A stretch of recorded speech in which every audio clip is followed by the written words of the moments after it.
They try to silence the truth we shout, but we're still here, we're still calling out. Corruption hides behind a badge of name. We light the fire, expose the shame. We're justice seekers, we'll fight the fight for every voice lost in the night. My life mattered is the cry we sing for the ones they try to bury within. It's just us, we're a movement wide. Together we rise, won't run nor hide.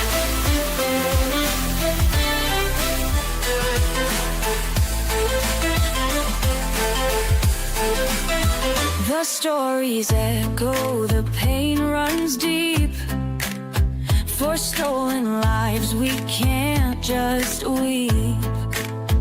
Elected power, but their hearts are cold.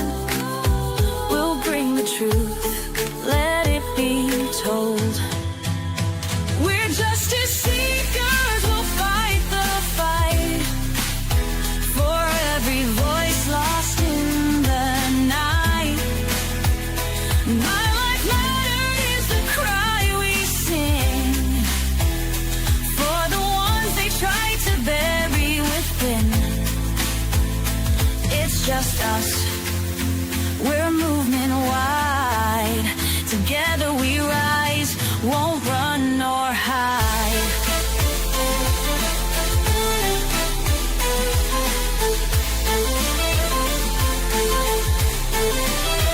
We're justice seekers, we'll fight the fight. The heroes undo the harm.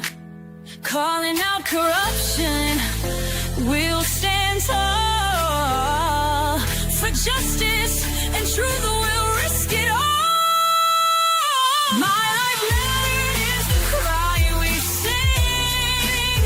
Together we rise, let freedom ring.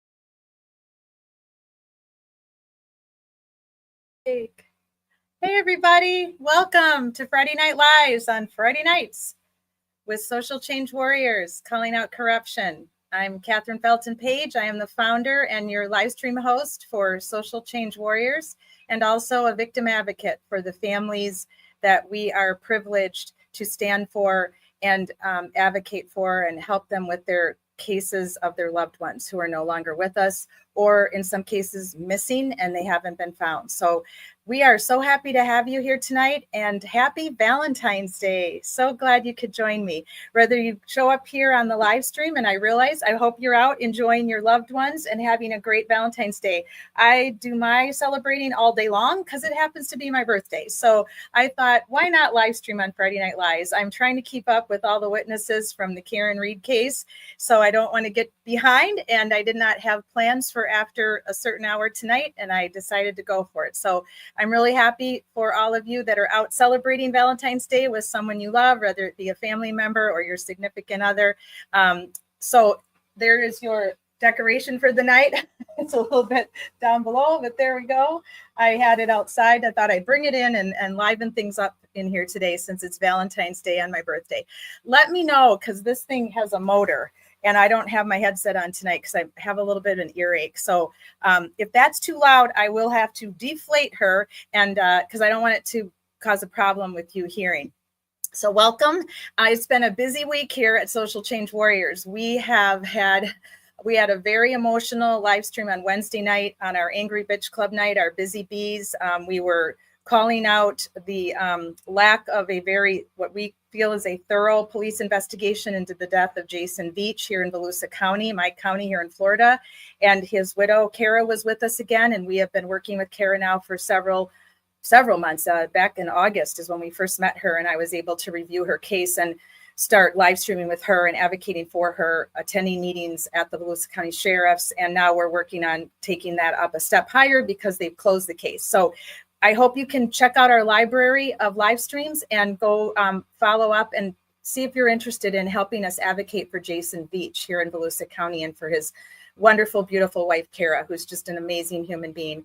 Last night, we were busy again with calling out corruption, and we were reviewing all the cases where we feel corruption is definitely involved in police and government. And we spoke with Michelle again, Sarah's sister, and that is also a case here in Florida that I'm working on the ground with Michelle. Her sister's missing from just a mere hour and a half from me in Ocala area, which is Marion County. Again, we just feel that the police, not necessarily corruption in this case, but definitely not working out the way Michelle had hoped. She thought they would have found her sister well before now. We're going on 2 years on March the 3rd. So those live streams with Michelle, where is Sarah Ebersol, her sister that's been missing for 2 years. Thank you, Sherry D. Thank you, Julie. I appreciate you both so much. So glad you're here tonight to help me unpack Nicole and Brian Albert. We're getting to that very quickly. So anyway, if you're interested in finding out more about Jason Veach homicide, where is Sarah Ebersol missing persons case here in Marion County, they're both quite convoluted. There's lots of moving parts in both of these cases. So I could use any help that any of you could give me to help me and help their families figure out why are these cases not moving forward and why has Sarah not been found yet after 2 years. So thank you. I appreciate you so much. And then we had an update on Ellen Greenberg. I was able to get some emails from her parents, which has been really great. I love working with the families.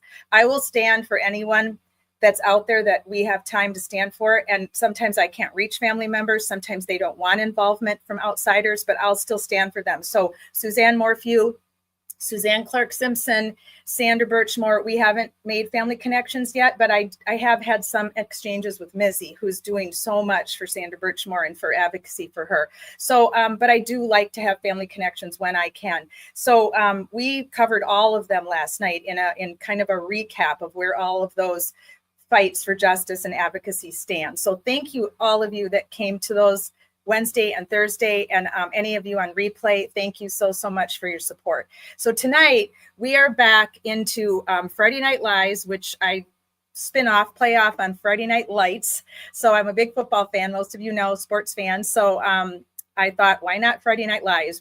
Most of us who follow this case believe that Karen Read has been framed for the death of John O'Keefe, and we do believe that almost all of the party goers in that house in some way, shape, or form helped to cover it up. Whether they unwittingly did it or they didn't know what was going on, and so they really didn't lie on the stand. But that's what we're determining. Is we have 3 questions we ask at the end of the night. Were they 100% honest the entire testimony? Were they evasive at times, or did they lie? Or was there a combination of 2 or 3 of those elements? So that's what we'll do again tonight with Brian and Julie. Now, I am expecting, because of the way this has been going on Friday nights, that we will have to finish up Brian next week. We'll get to his testimony tonight, but we will not finish it. So next week we will continue with Brian, and then we'll move on following that to our next witness, whoever is up next. And I haven't looked yet. It could be Colin. I don't really remember, but I'll find out and type it in the chat for you all tonight. So hi again to Sherry D and Julie. Thanks for being here live on a Valentine's evening. Let me add up just my intro slide so I can get to my videos, because I want us to jump right in. So little one, my new therapy dog, 9 weeks old or 10 weeks old now, is sound asleep in my office chair. So I'm going to try to sit down now without crushing his cute little self and get us going. And this is going to be good because there's a lot to unpack with both of these family members. So Brian and Nicole Albert, 34 Fairview, they, in my opinion, really bit off more than they can chew. And that's been, a solid 2 years, right? Of just constantly being in the public eye. And that can't be easy, regardless if for those who think they're innocent, they're standing up for them, the anti-Karen Reeds, because they feel that they're being bullied and harassed and that they didn't do anything other than have a party at their house, and that John somehow ended up, in their front yard, and that it was Karen's fault.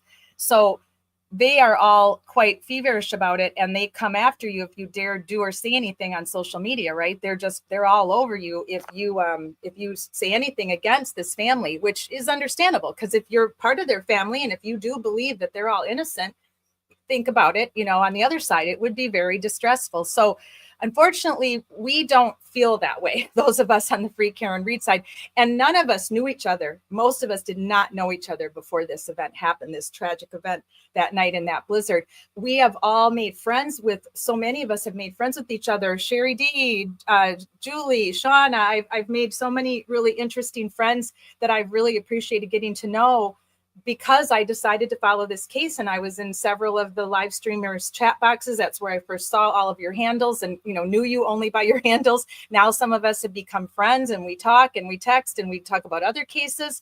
So I don't think anybody in America or in the whole world, because this case is worldwide, could have guessed that the death of a police officer that was off duty could have ever caused this much of a stir and brought this much national and worldwide attention. It's just unfathomable, isn't it? I still can't believe it most of the time, that this is what's going on. So we have already taken a look at Katie. That was week 1. And then we talked about some of the other firefighters, paramedics. We didn't go into all of them because it would take us we wouldn't get through it all. The next trial would already be starting, Karen Reed 2.0. So we talked about a lot of those firefighters and cops that testified. Then we went and moved ourselves on to Chris and Julie Albert. That was interesting. And that lasted 2 weeks because we had a lot to say and we talked a lot about it. Then we had a little tech issue. And so we had a kind of an interesting live stream where you asked me questions and I answered them as if I was part of the Canton Police Force that night and how I would have handled it had I worked for Canton Police and not back at UW-Madison Police. And that was fun for me to get to put myself back in the role of a patrol officer, going as the first person to hit the scene, and what I would have done and what I thought should have been done by the detectives and the captains and such, my opinion, of course. So then now tonight, here we are with Nicole and Brian. So we're going to jump right in. I just want to check in with you guys over here in our forum where we all get to talk to each other in this nice little chat box that YouTube gives us. So not sure how long I'll be here. I've actually been offline. Oh, good, Sherry D. I'm glad you did an offline. I tried to stay offline all day too. I played with the doggies. We went to the local pet store over by the beach side. We drove over the bridge and took the doggies over to the beach, and we went to a Valentine's Day doggy party, which was absolutely a hoot. And the two managers of this pet store are the nicest, kindest people. They absolutely adore pets. Obviously, right, why they work at a pet store, but sometimes people just work somewhere because it's their job. These kids at this store are fantastic, and they are so good at what they do. The doggies got treats. We got pictures taken that I'll post those on my Twitter, X, and Facebook. It was just a blast. I wore my Valentine's Day sweater and I decked out in my Valentine's Day clothes, and it was just really a lot of fun. And then it got cloudy and kind of chilly here for Florida, and only in the 60s. Sorry, everybody who's getting a blizzard, but it was a very chillaxing birthday for me today. And thank you to all of you that reached out and wished me happy birthday on my socials. I truly appreciate it. All my friends and family, if you're watching, thank you for all of the shout outs today. It was a quieter birthday than I've had in other years, but it was fun. And I made cupcakes for the whole neighborhood, and that was really cool. I love doing things like that. So, and Valentine's. So it was really nice. I'm glad that some of you did fun things today too and relaxed and did not do true crime all day long, because I've talked about this before. Self-care is crucial. If you are interested in standing for victims of crimes and advocating for them and being involved in their cases in a layman's way and on social media and coming to live streams, you have to give yourself days off. You just can't do it 24/7, 7 days a week. And I've been doing that a lot lately because we have 10, including Karen and John, we have a total of 10 that we're standing for. And so I've had to pace myself and put myself on timeouts from my phone and from social media. So I'm glad. So we are talking. Oh yes, it's 2022. That's right. It was 3 years ago. Oh my gosh. It just seems like yesterday in so many ways. Thank you, Sherry D. 3-year anniversary, 129. I kept thinking it was 2023. Oh my goodness sakes. So major document drop today in regards to said witness intimidation charges tying back to all these witnesses who didn't see a thing. Oh, see, now I should have known better than to stay off of social media when I'm going to live stream on Friday Night Lives. All right, when we do our mid break where we switch from Nicole over to Brian here in about an hour, I would like to know about that. I would love for someone to enlighten me in the chat, or if somebody wants to come on the platform and update all of us, like breaking news, that would be great. Thank you so much. Julie says, yeah, I like that. Interesting friends. Yeah, well, I hope people think I'm interesting. I like to call my friends interesting because everybody is so unique and different. And when you make new friends, you learn new things and you learn more interesting things about your own self that you maybe didn't even know that person maybe brought out in you that no one else brings out. Maybe you're the only one that knows that about you because your current friends haven't figured it out yet, right? So I always find meeting new friends to be one of the most intriguing, interesting parts of life. Your old friends know you very well and through. And sometimes your old friends kind of take you for granted and they may not really see the new you or changes you've made in yourself or a new career you have. It might not be as big a deal to them because they've been on the ride with you for so long. Where a new person might notice these things, right? So it is really great and fun to meet new, interesting people. Thank you, Julie, for pointing that out. And I explained myself. Yes, animals are the best, absolutely the best. And spent Valentine's Day with my soon-to-be, oh my gosh, 90-year-old mom. Happy birthday to your 90-year-old mom, Sherry D. My mom's going to be 83 this summer. So yes, our mothers, they're aging to a point where we have to start figuring it out. Like, how are we going to do this without our moms? And many of you have already lost your moms. Some have lost their dads. I lost my dad when I was only 19. So I had to figure that out way too early. My sister was only 13. So that was rough. And so it's scary. Like every year that goes by, I start to think in my mind, how am I going to do this without my mom? Because she is one of my best friends. And so kudos to your mom. My grandma made it to 90. I think that's fantastic. My mom's dad made it 87. That is so awesome.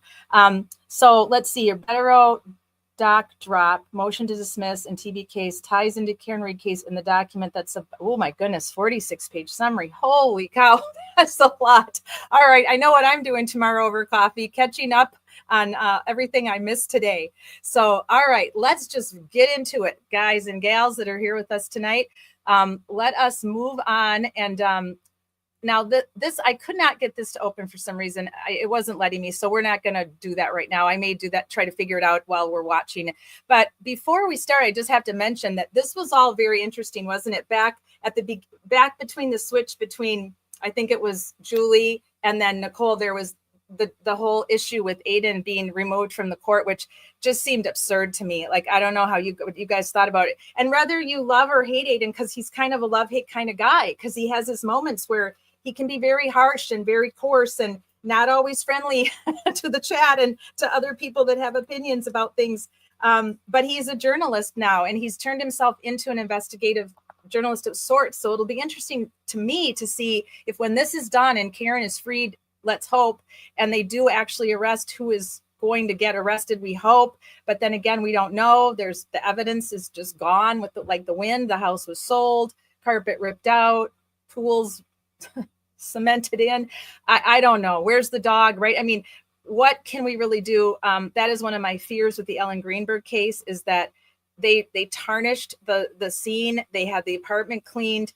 Even if we get this new medical examiner to tell us in Ellen Greenberg's case that it definitely, yes, finally, we're going to be honest with you. Yes, this was a homicide. We screwed this up.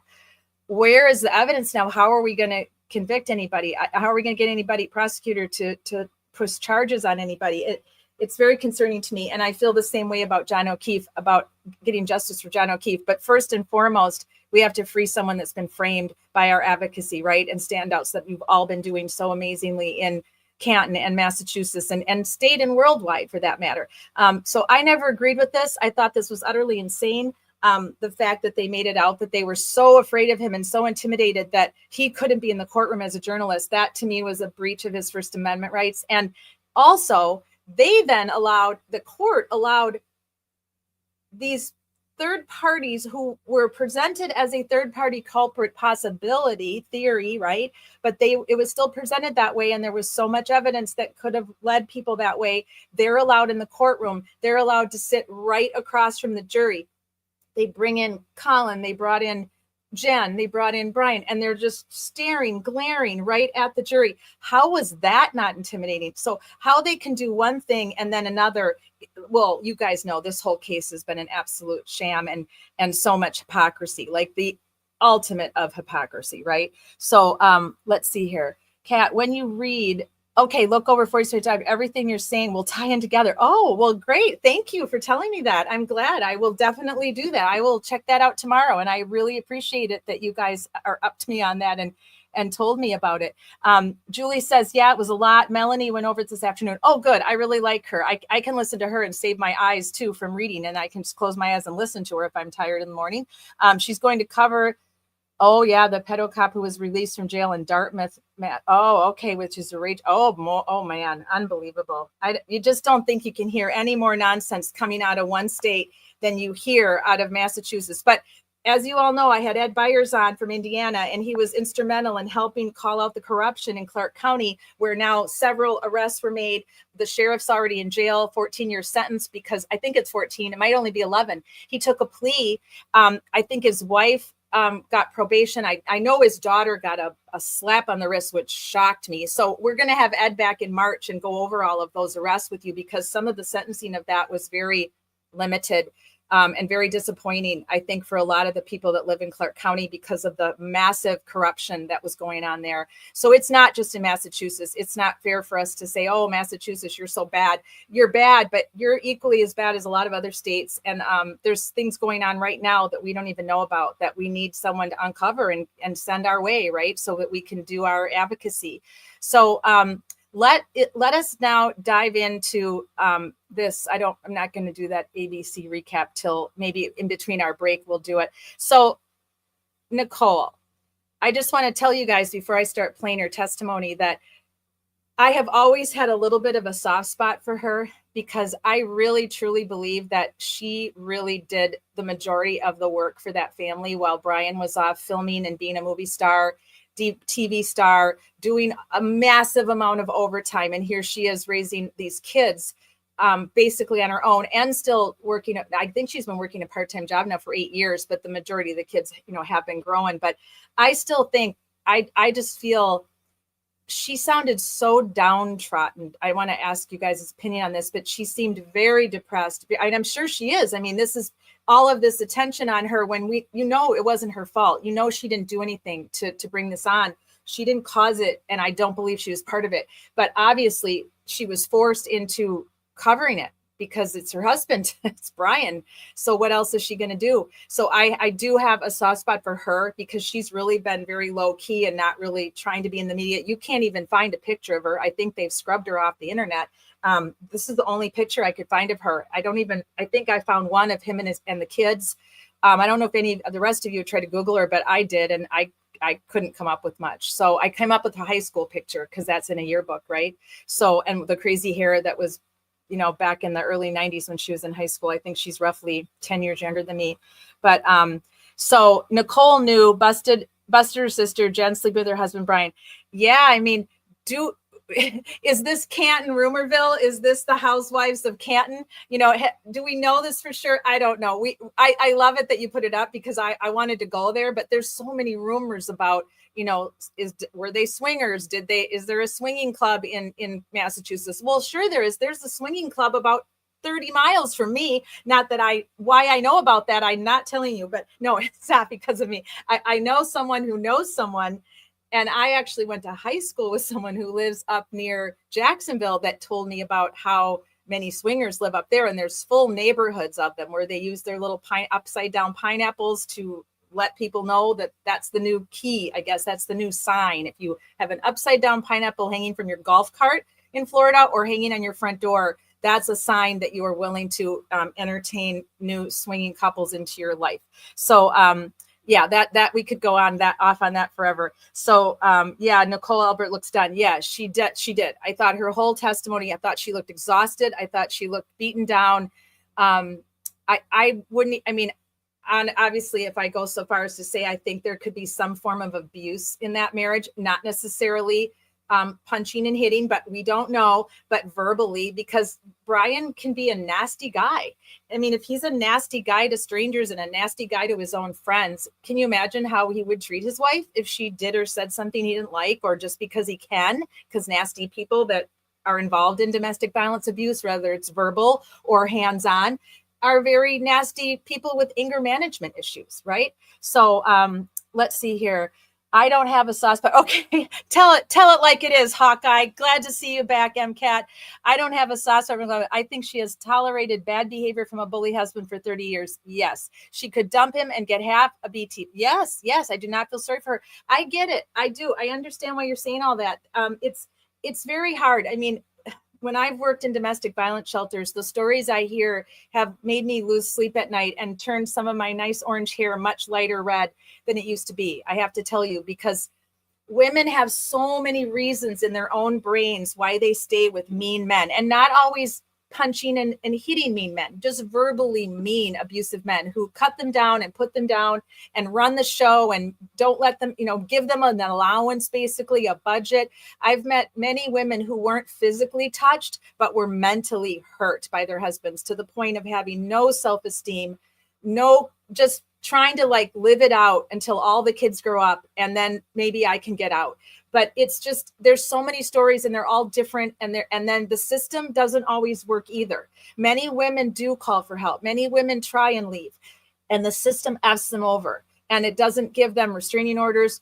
It doesn't help them with their children, with custody of their children. These monsters can beat the crap out of their wives, but they can still have custody of their kids, and they still force the woman to co-parent with the person who used to beat them up.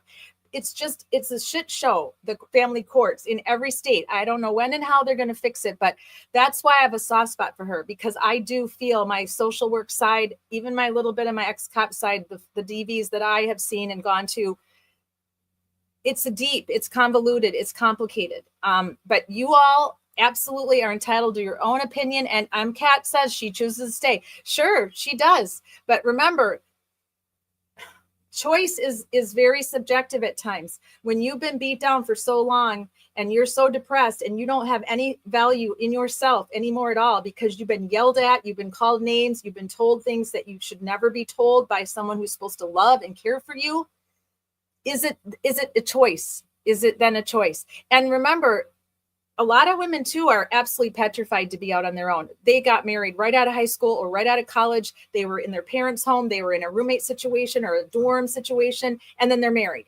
And then the thought of 20, 30 years later of having your own apartment, living by yourself, having to pay all your own bills, separating, being divorced. And if you're in the church, or if you have friends and family who don't condone divorce or who think it's not right, it's a lot. It's just so much. And as someone who got divorced with 2 small children, I can guarantee you the decision to leave is so freaking hard.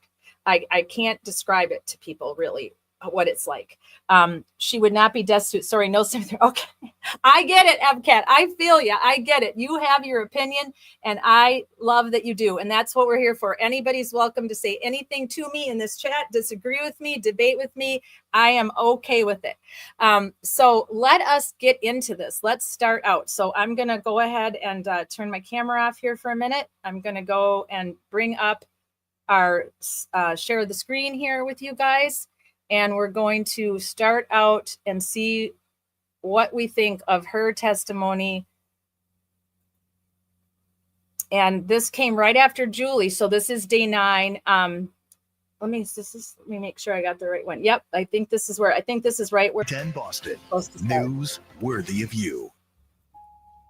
Let me make the screen bigger for y'all. Tonight on Canton Confidential, the Karen Reed murder trial. Watch the review. Albert family That'll back be fine. on the stand, including 2 key witnesses in Let's the case. watch that.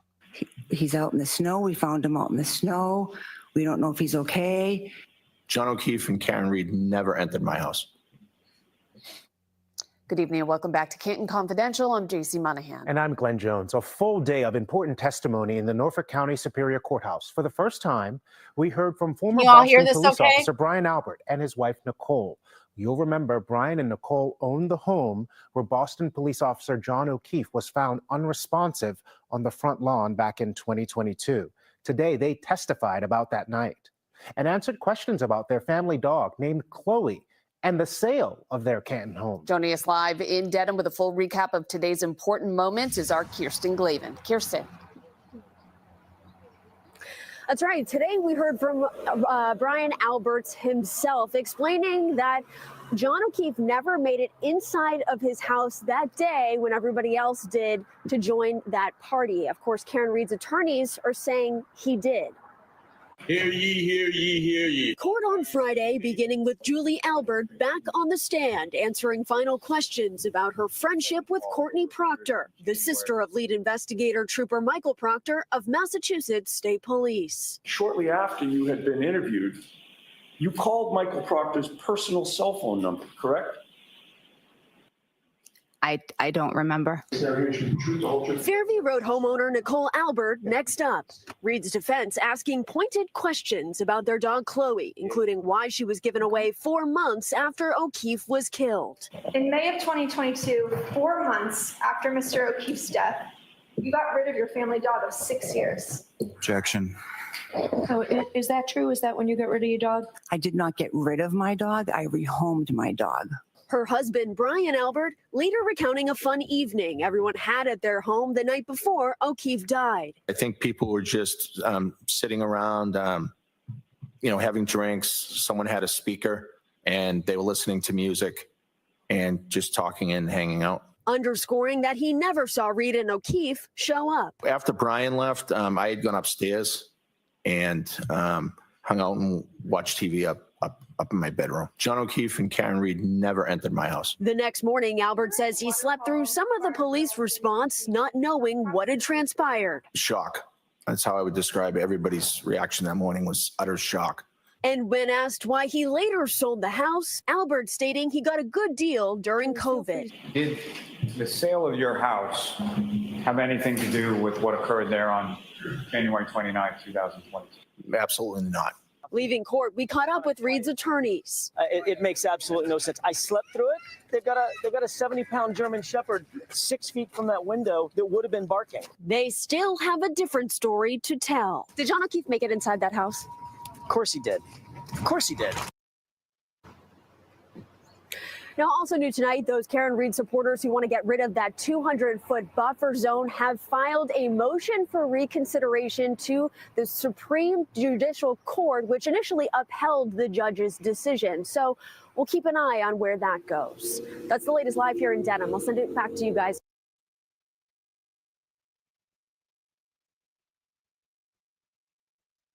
All right. That was interesting. I thought it'd be good just to start out with a little bit of what the news had to say about the testimonies. We did that last week, too, with Julie, and before we've done that with everybody. So it's helpful because it's been a while, right? It's been a hot minute since most of us have rewatched any of the testimony or rewatched the trial. So, all right, let me pull up and we'll get started with Nicole. And I like to break every 5 minutes because it just gets to be too much. And that's what we're here for. We're here to talk about it and break it down. So I will speed it up. Julie and Sherry, do you always remind me to speed it up? I'll do that.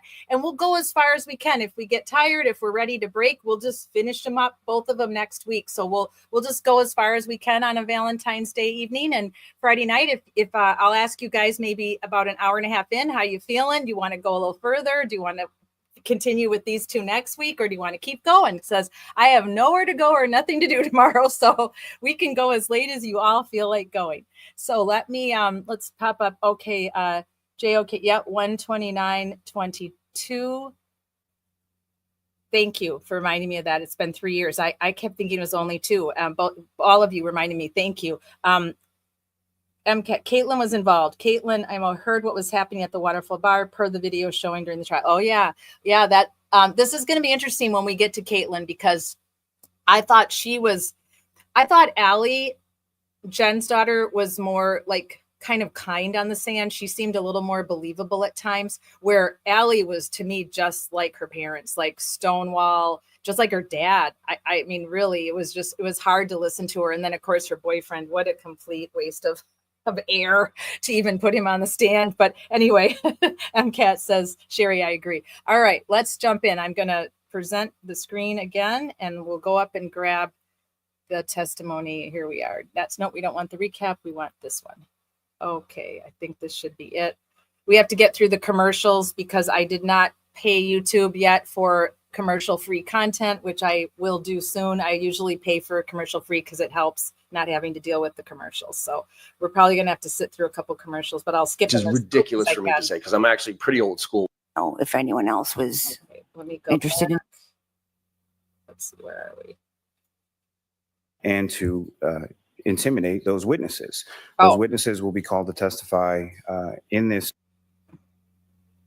Is anybody interested in rewatching anything to do with what happened with TB? I think we can come back to it another night, but I think, oh, hi, Paula, welcome. I think we should just jump right into Nicole. But we could come back to this, like if we decide to pause Brian for next week, because we're just so into Nicole, we could come back and rewatch this because it was pretty fascinating, I have to say. So I'll just push through right now. We'll just go through and get, Tristan is dumb and cannot tell time. What a total fool. Oh yeah, he's a piece of work for sure. Okay, so let's just jump in. I'll fast forward it up here to where Nicole comes in. Aha, there's the fan. It's funny how things could be made, here we go, into it. How the fan became famous itself is crazy, right? This was just such a theater of the absurd. All right, good. You guys can see it. Let me go back now and I'll try to fast forward it right to where we want to start. And I'll break about every 5 minutes so we can discuss, because otherwise I, like the jury who did not get to have any replay, any transcripts. If you listen to too much, then it's hard to go back and critique. So I think 5 minutes is, for my attention span, is about as much as I can handle.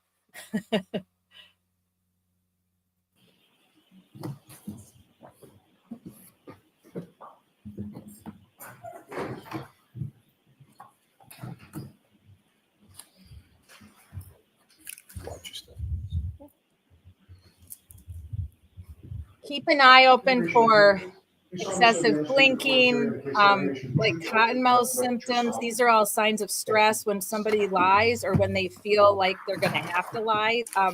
Playing with their hair. There's lots of things that we can look for. Yep.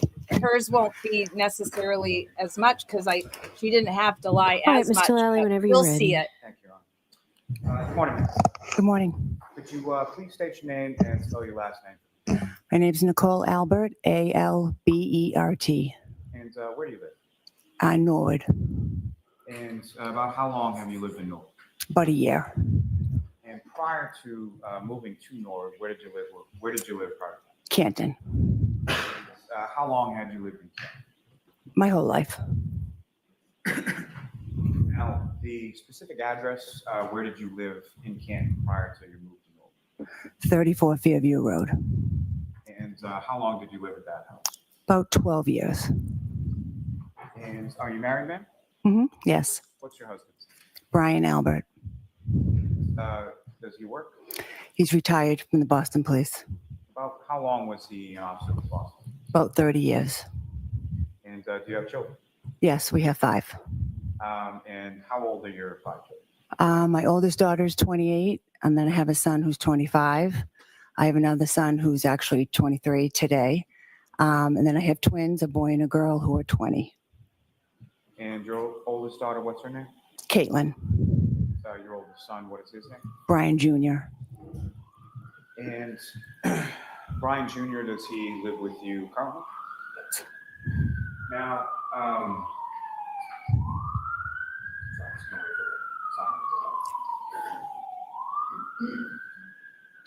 Heavy sigh there. She knows she's got a lot to deal with coming up. She's already probably threading the cross, I can guarantee you. Your other children, do they live with you as well? My oldest daughter lives with her boyfriend in Easton, and my son Brendan lives with us. He's just finishing up college, so he's graduating this month from college, so he's back with us. My twin daughter, goes to college, so she's home now for the summer, but she has an apartment in Bridgewater. And then the twin boy is in the military. And which branch? The Marine Corps. Now, if I could turn your attention to January 28th, 2022. Do you recall that day? Mm-hmm. And do you recall what day of the week that was? The Friday. And at the time of January 28th, 2022, did you work? Yes, I've been a part-time lunch lady for about 9 years. And you since retired, is that correct? I'm sorry? You've since retired from that? I haven't retired. I just didn't go back this past year, but.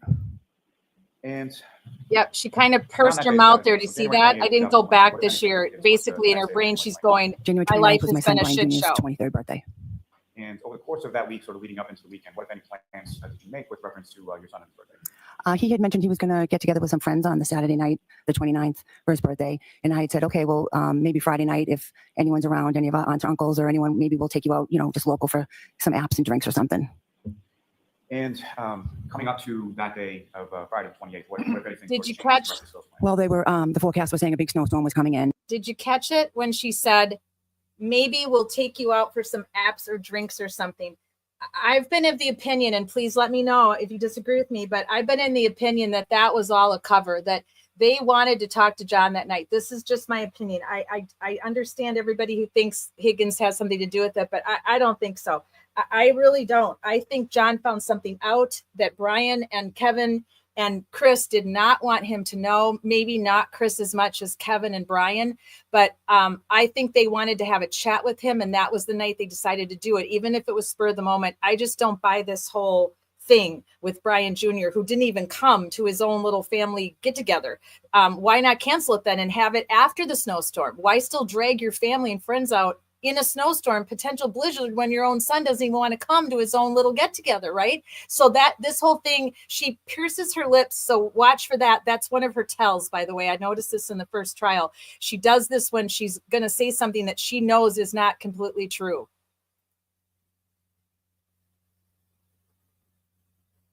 Let me go back and start it for us again. And it looked like it was going to be late Friday into all day Saturday. So I had said to my son, well, obviously doesn't seem like anyone will be able to go out on Saturday night. Why don't you just do something with your friends Friday night? Yeah. And had you at that time already made some plans with friends and relatives in regards to going on Friday? Yeah, I had just mentioned to my daughter Caitlin and my sister-in-law Julie, and just had mentioned it to them about possibly getting together Friday. And just to be clear for the record, when you say your sister-in-law Julie, how is she sort of related to you? She's my husband's brother, Chris's wife. And your husband has a number of siblings, correct? Yes, he's the oldest of 7. And yourself and Julie Albert, you guys are friends? Yes, we're very close.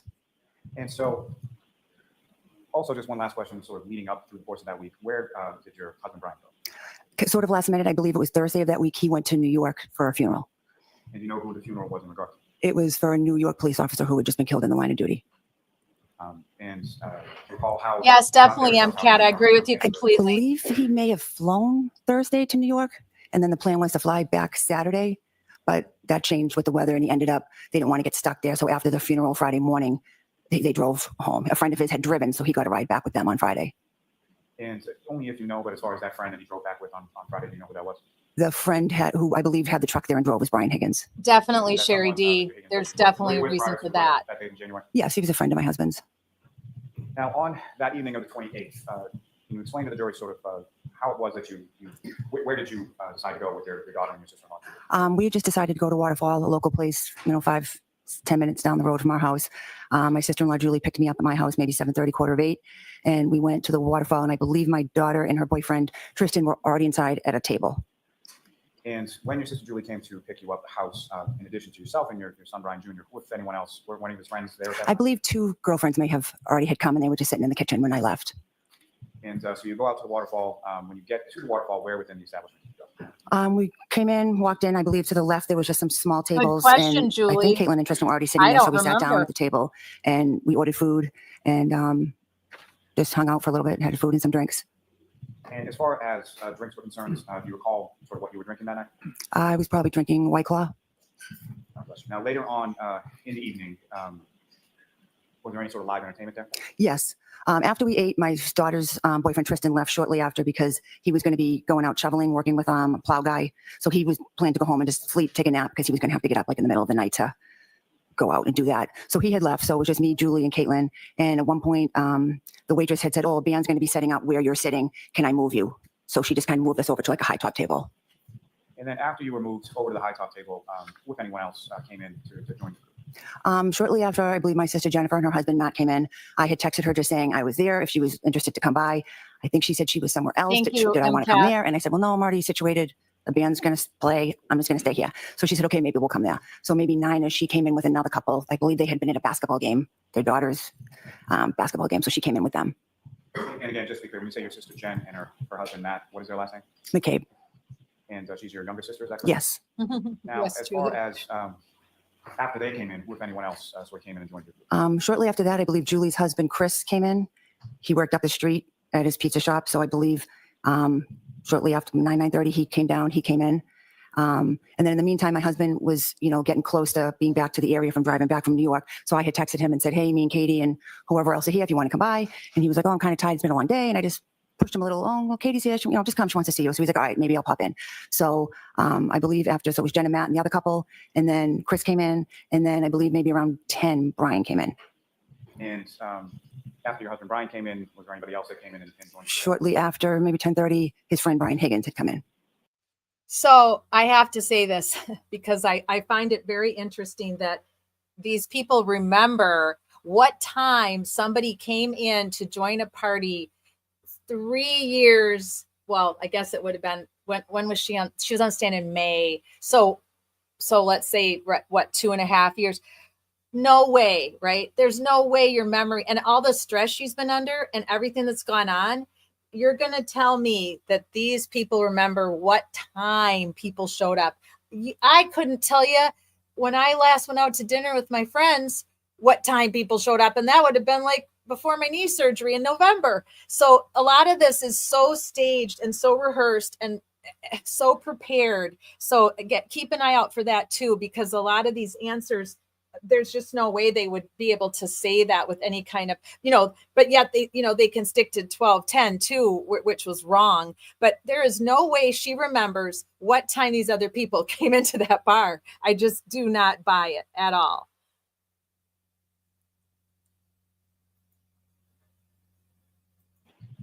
So your husband Brian and Brian Higgins came in separately about a half hour apart? I think so, yes. And following that, who, if anyone else, came into the establishment and sort of joined your group at that time? A little bit later, I think approximately 11, John walked in with his girlfriend. And when you say John, who's John? John O'Keefe. And how did you know John O'Keefe prior to that night? I didn't know him that well. I think I had only met him once, maybe twice through my sister. Brief interaction. I think when he first walked in, actually, I didn't recognize him. I think I said to someone, oh, who's that? Because they were kind of walking towards our table. And they said, oh, it's John O'Keefe. I said, oh. So they came in and they just kind of went to the end of the table where like my sister Jennifer and Matt and Chris and Julie were, because they knew them. I had never met Karen and I'd only met John once or twice. So they kind of just went to the other end of the table where Jen and Matt were, who they know, and Chris and Julie, who John had been neighbors with for a couple of years. So they were all just kind of at that end talking. And probably pretty well understood, but just to be clear, as far as the sister that you knew of John through, that was your sister that was there, Jennifer? Yes, Jennifer. And as far as you referenced his girlfriend, had you ever? Yeah, that's right. I remember that, Sherry D, when we covered Chris. Yeah, that's a big timeline discrepancy and, here. At any point in time, did you have any interaction, or what any interaction did you have with either Mr. O'Keefe or Ms. At one point, John walked by, towards me and my sister, We're my daughter at the table and said, hey, I'm going up to the bar. Do you guys need a drink or anything? And we said, no, thank you. I think he then kind of stopped and spoke with my husband for a minute, probably was asking him the same thing. Then John went back up to the bar and then he went back down to, where he'd been standing. And that was the only interaction I had with him. And as far as your understanding or your knowledge of Mr. O'Keefe, did you know what he did for a living? Yes. And what did he do? I knew he was a Boston policeman. And was he somebody, if you know, that works with your husband? No, I don't believe he ever worked with my husband. I don't believe they ever crossed paths at work. I think they were in different areas of, the job. Fair to say Boston Police Department is a relatively large department, correct? Yeah, it's like 3,000. When you guys very astutely see these issues, write them down and send them to me. You can either email them to me. I'll put my email up at the end, or you can DM me on Twitter X or the private message on Facebook, because when we're all done at the very end, I want to come back and pull up the like that little bit of testimony where Julie says A and the little bit of testimony where Nicole says B, and same. I want to do that at the very end when we're all done, which hopefully will be done shortly before the next trial starts, because that will be fascinating to do. So if you guys wouldn't mind helping me out there, I'm going to write them down too, but you're the ones catching some of these. So I would appreciate it if you could write it down and then send it to me. And I'm going to make a list of all the ones that we're going to want to re-show at the end. I think that'll be very, very interesting. So thank you guys for being so up on this. Now, with reference to Ms. Reed, what any interaction did you have with her that night? I had none. I don't believe we spoke or we were introduced or anything. I don't think we spoke at all. Now, turning back to Mr. O'Keefe just for a second, if you recall, what, if anything, do you recall him to be wearing as far as clothing was concerned during your interaction? I believe he had a hat on, some sort of just sweatshirt, jeans, and sneakers. And how do you freaking remember what someone was wearing? You don't. You're told what he was wearing. You never. I would never have a clue to remember unless it was some outrageous outfit or if it was a Halloween party. I might remember who somebody's costume was, but no. Part of the body did you observe, or what, if anything, did you observe with regard to injuries on him or anything like that? Nothing like that. Now, as far as your home was concerned, was that somewhere that either Mr. O'Keefe or Ms. Reed had ever been to before? No. And over the course of the evening, what, if any, discussion was there that you heard or were part of in regard to sort of what we're going to do or where to go after evening one? Well, after the band wrapped up, I was getting ready to leave, and I just kind of leaned over to my sister Jennifer and said, "Hey, Brian Jr.'s at the house. I think he just has 2 friends there. He's going to be turning 23 at midnight. If on your way home and you wanted to swing by and say happy birthday, if you want to do that, come by and do that." And she was like, "Okay, And then I was just kind of gathering up my stuff, and so I got ready weird. to leave. It may have been mentioned at the table, but I had no idea. We got to let's if chat anyone about else this was for a second. interested in doing that or wanted to do it. I had just said it to my sister. And if anybody else had wanted to join or come. So there's a lot that's wrong with this, right? So a bad storm's coming in. You probably already should have canceled even going to the waterfall because you knew Brian Jr. wasn't even coming. And it was supposed to be for him. This family get-together was for him. Now you're going to casually invite people to come over to your house at midnight when a storm is only going to get worse. And Brian Jr. already declined coming to the waterfall, right? He has anxiety. He lives with severe anxiety. Who wouldn't, living with a father, Brian Albert, as your father? Now you're going to bring people back to the house where he's just trying to chillax with his 2 besties. No, it just none of it makes sense to me. It does not add up on a 1 + 1 = 2, right? It just doesn't. Live streams transcript is your best friend. I'm going to start putting, oh yeah, live stream transcript. You're right. I forget about that. Duh. I don't really ever, I go through before I close out at night, once you guys all leave and I end the stream, I go through and take notes of stuff that you put in the live stream. I kind of forgot that there's actually a live stream transcript. I'm still new at this, obviously getting to know StreamYard and what is at my avail. So thank you. I rely on all of you to keep helping me and teaching me all about this platform. So I really appreciate that. Yeah, Brian Jr. couldn't give a crap about midnight. My birthday it's officially my birthday at midnight. Who celebrates their birthday that way? Nobody, no freaking buddy. I'm sorry, but I wasn't even born until 7:20 in the morning anyway. So yeah, no, this is just a line of crap. We all know it, and it is what it is, right? All right. John O'Keefe walked right up to Brian Higgins when he arrived. Not what Nicole testified to. Yeah, right, exactly. So this is it's just going to be fun to, when we're all said and done here in like 4 or 5 more weeks or 6 weeks, however long it takes us to get through it, to do this live stream or 2 where we just show all of the inconsistencies and just put it all out there. It's just going to really be interesting. A lot of people have done this already on social media.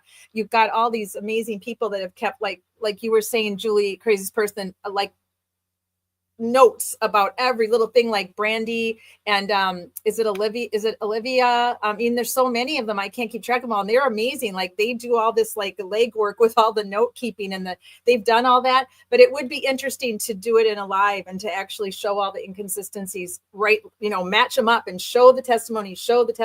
I know Turtle Boy's Aiden's done some of this, and I'm sure for various reasons, the glare, I don't watch that show anymore. I haven't for quite a long time, since I was called stupid. So that did it for me. So my show is stupid and I'm stupid. So hasta la vista, glare. You can like him if you want. That's okay. But I can say it because it happened to me.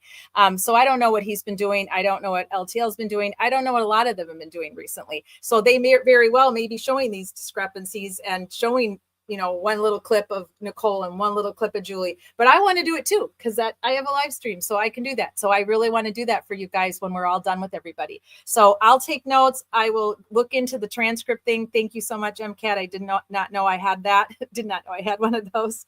So, all right, let's see. MCAT says, I like the part where Nicole says she started her cleaning. Oh, yeah. Something tells me girlfriend was cleaning jail. Oh, yeah.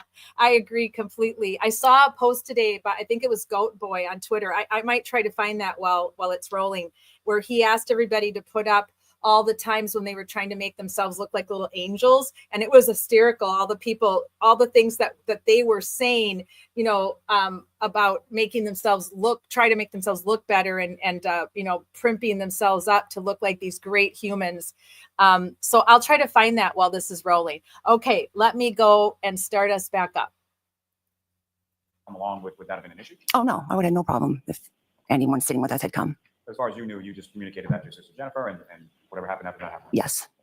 And when you say sort of the band was wrapping up and the bar sort of winding down, is that correct? Yes. About what time was that?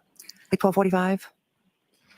And about what time was it, if you know, about what time was it that you left the bar? A little before 12-ish. And who, if anyone, left with you? It was me, my daughter, Caitlin, and my husband.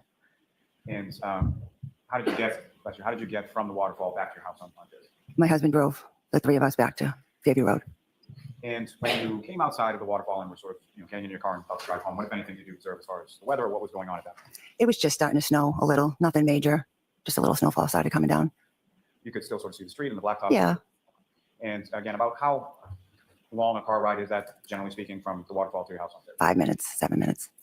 And as when you arrived at Fairview, who, if anyone, was there when you got there? When we arrived and I came in, my son was sitting there with his two friends and my nephew Colin, who is Julie and Chris's son.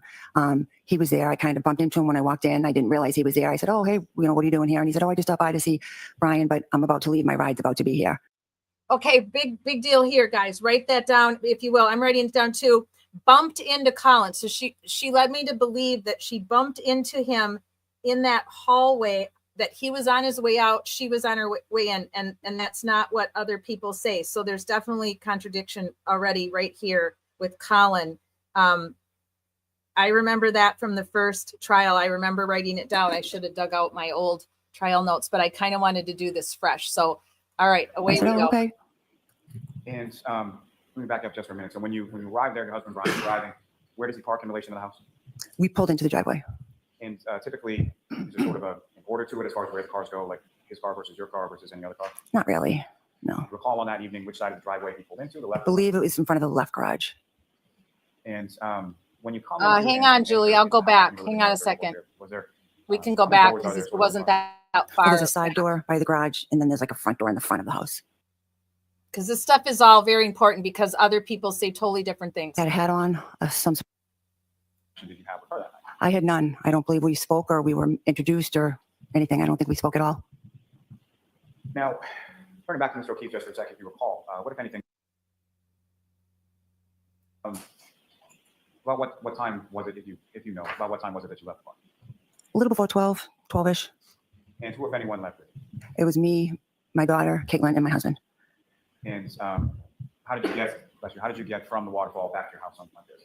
My husband drove the three of us back to Fairview Road. And when you came outside of the waterfall and were sort of getting in your car and about to drive home, what, if anything, did you observe as far as the weather or what was going on at that point? It was just starting to snow a little, nothing major, just a little snowfall started coming down. You could still sort of see the street and the blacktop. Yeah. And you're going to hire a meteorologist because, as she says, there was just a little snow coming down at 5 minutes, 7 minutes. And as when you arrived at Fairview, who, if anyone, was there when you got there? When we arrived and I came in, my son was sitting there with his two friends and my nephew Colin, who is Julie and Chris's son. He was there. I kind of bumped into him when I walked in. I didn't realize he was there. I said, "Oh, hey, what are you doing here?" And he said, "Oh, I just stopped by to see Brian, but I'm about to leave. My ride's about to be here." I said, "Oh, okay." And let me back up just for a minute. So when you arrived there, your husband Brian was driving. Where does he park in relation to the house? We pulled into the driveway. And typically, is there sort of an order to it as far as where the cars go, like his car versus your car versus any other car? Not really, no. Recall on that evening which side of the driveway he pulled into, the left? I believe it was in front of the left garage. And when you come into and enter into the house when you were living there at 34 Fairview, was there, how many doors are there sort of on the front of the house? Well, there's a side door by the garage, and then there's like a front door in the front of the house. And is there any sort of particular rhyme or reason as to which door you would be entering? We usually use the side door. Initially I didn't like that because the side door walked right into the family room. So I kind of like the other door. You could walk into a foyer you could take your shoes off, stuff like that. Pause. But I had to go away for a minute to fix didn't something. I didn't see that. Hang on, I'm coming back. I'm coming back. Sherry D says I got behind. Pause. Let me go back up. Crap. Okay. Where would you like me to go back, Sherry D? Because I can do that. We're not that far past where you said pause. Thanks, Paula. Yeah, true. I just got behind.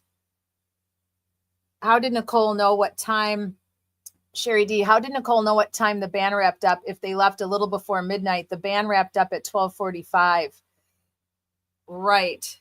But and remember, the band had to go around those videos that everybody has been putting up. The band had to go around the little scuffle that was going on where Chris was holding on to Brian Albert's arm, and the other Brian was still there too. They were all involved in that. And we need to pull that up. When we do Brian's testimony, I'll have that pulled up so we can look at that, because they'll have the timestamp at the top.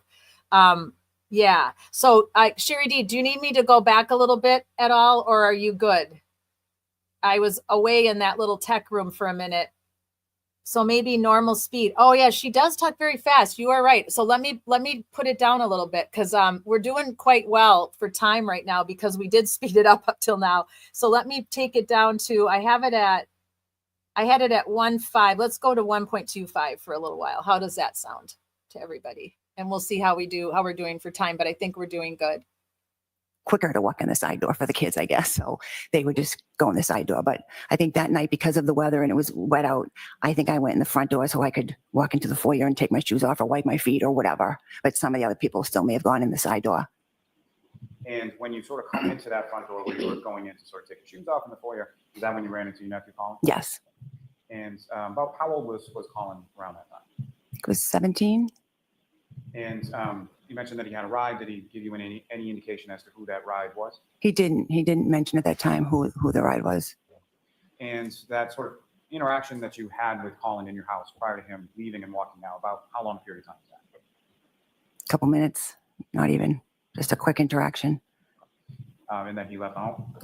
You didn't see him for the rest of the night? No. And then you come into the home, and again, I'm sorry, who was there sort of initially when you come? So my son Brian and his two friends Julie and Sarah were just kind of sitting at a kitchen table in like the dining room area of the kitchen. If you could explain to the jury sort of the layout of your home at Fairview. So you walk into a foyer, and then where is the kitchen related to that?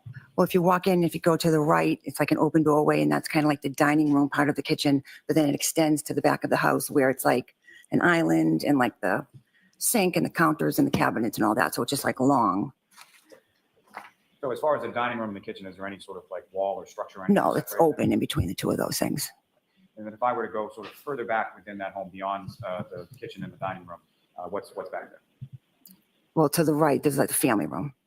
And is there anything as far as the wall? Can you see into the family room? You can. It's like an opening. Yeah, it's not completely open, but there's an opening. So if someone was standing in the family room and you were standing in the kitchen, you could see them, converse with them, that kind of thing. Yes. And when you come in and your son Brian Jr. is sitting around the table with two girls, Sarah and Julie, what are they doing? We were just sitting there. Was there any sort of music playing or anything like that going on? There may have been. I'm not sure if there was music playing at that time, but there might have been. When you say at that time, was there anything that happened later on? Well, later on, I remember that we had music connected to like a little speaker that we were playing. Yeah, but when I first walked in, I don't remember if they had music going or not. And you get back to the house, and what is it that you're doing sort of when you come back? So I come in, I assume I said happy birthday to my son, said hello to his friends, and then I just kind of went to the kitchen area, and like they had ordered food, and so I just did my usual thing. I just was picking up, wasn't a huge mess, but I was just picking up the area, cleaning, probably check the bathroom to make sure that was clean. Just my usual thing that I do, just picking up around the house. And I don't mean to minimize this in any way, but you basically did the mom thing where you go around and start cleaning up, correct? Yeah. Yep. And is that something that you did sort of continuously throughout the evening, or? Yeah, that's kind of what I do. Now, after you arrived home, who, if anyone else, came by your house? Well, once we were there, it was me and my daughter and my husband, and Brian Higgins had come in. And then it was, Brian and his two friends were already there. And then my sister Jen and her husband Matt came in maybe like 12:15-ish. And so Mr. Higgins, did he come in around the same time as you, or did he come after or before? Yeah, he came in the same time. I mean, I think he might have pulled up to our house before us. We got out of the car and went right into the house. So I assume he just came in, basically around the same time. Do you have any idea sort of what Mr. Higgins was driving that night when he came to your house? I believe it was a Jeep. Do you have any idea where, in reference to your house, where Mr. Higgins parked? I'm not sure. I thought it was out on the curb facing up Fairview, maybe by our mailbox, but it could have been in the driveway. I'm not 100% sure. Not something you were particularly paying attention to? No. And at some point after you and your daughter and your husband and then Mr. Higgins comes along, about how long a period of time is it between your arrival in the home and then when Ms. McCabe and her husband come? 15 minutes, 20 minutes. And as far as your nephew Colin, when he had left, was Ms. McCabe and her husband there yet? No.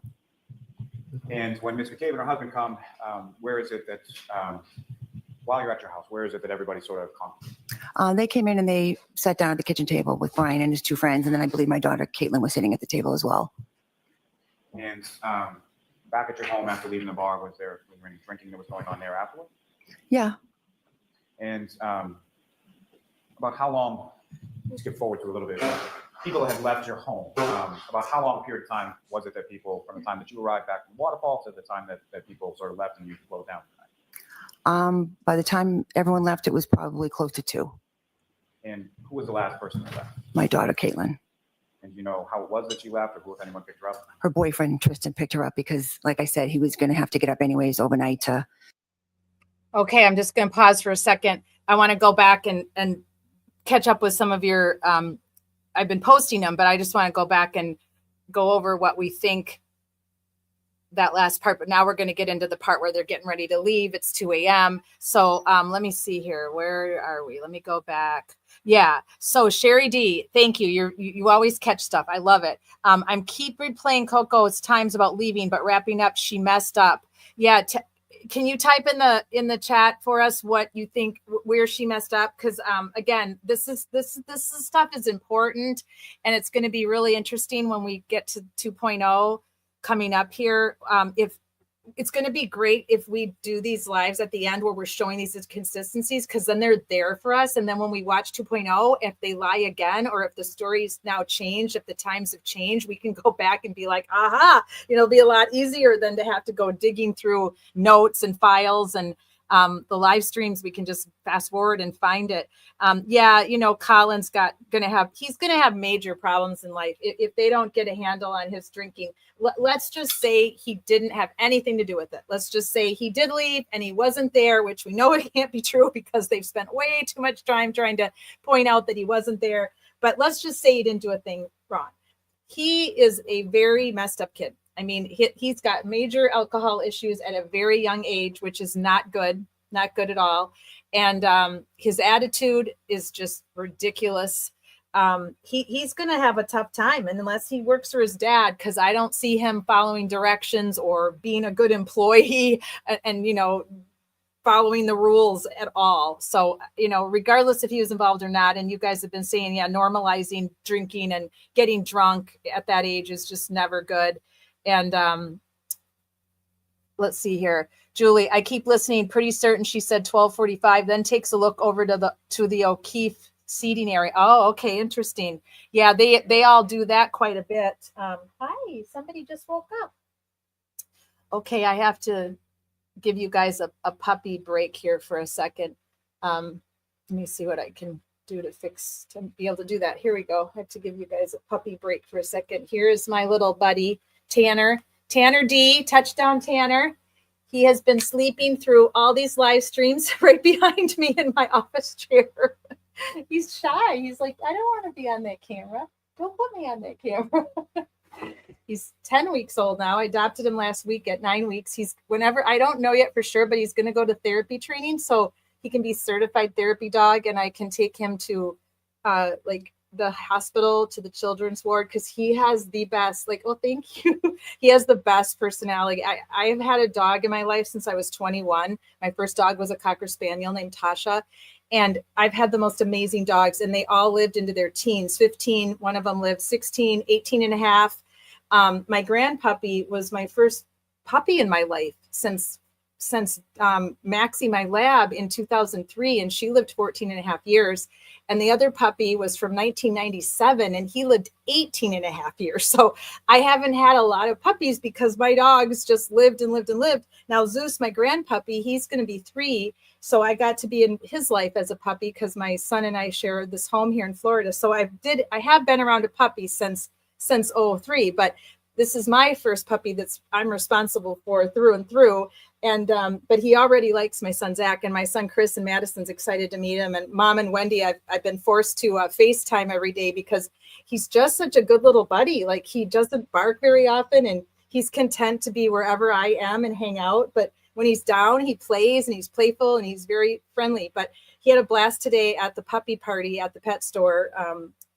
So did Zeus, actually, the Doberman. He had fun too. So, oh, and Julie, no further interactions. The possum is alive and well out there. I have seen her, but Zeus has not had any fence interactions with the possum, but he still runs out every night and looks for her. So yeah, they're both in here with me right now behaving. So that's our little puppy break. Well, when I put it back on, I'm going to run him outside real quick. So if you have a question or something, just put it in the chat area. And as soon as I get back, we'll continue our discussion. But I'll probably run him out real quick because he's been really good and sleeping pretty soundly. So we'll run him outside real quick in a few minutes. Okay, let me go back to where we were here. I want to put up anything. So Julie says, I had a whole neighbor that I think grew up the same way. He used to drink nips of Fireball whiskey for breakfast and speed off and drive home drunk. Oh my gosh. Yeah, I know. I think we all had a neighbor at some point in our neighborhood who did that, or who drank too much and drove drunk at times. I think everybody's had a neighbor like that. There's a neighbor on my street right now who speeds down the street constantly in his little sports car. And we've all said, you have to stop this. There's lots of kids in my neighborhood that are between the ages of like 13 and all the way down to like 4. I think we all have people like that in our neighborhood. So Julie said, oh, she said 12:45. I missed that. If that's the case, I don't think that's true either. Okay. Sherry D, I got behind, listening testimony. Okay. Thank you for catching up with us. And Julie could not know what time the bar wrapped up if they left before the bar wrapped up. Exactly. I think that they were just briefed and schooled on so much of what to say, because she's constantly fidgeting. And you're right, she is like a cheek chewer and a lip chewer, and that usually is only when you're super nervous, when you're very worried. I mean, yes, it's very hard to testify.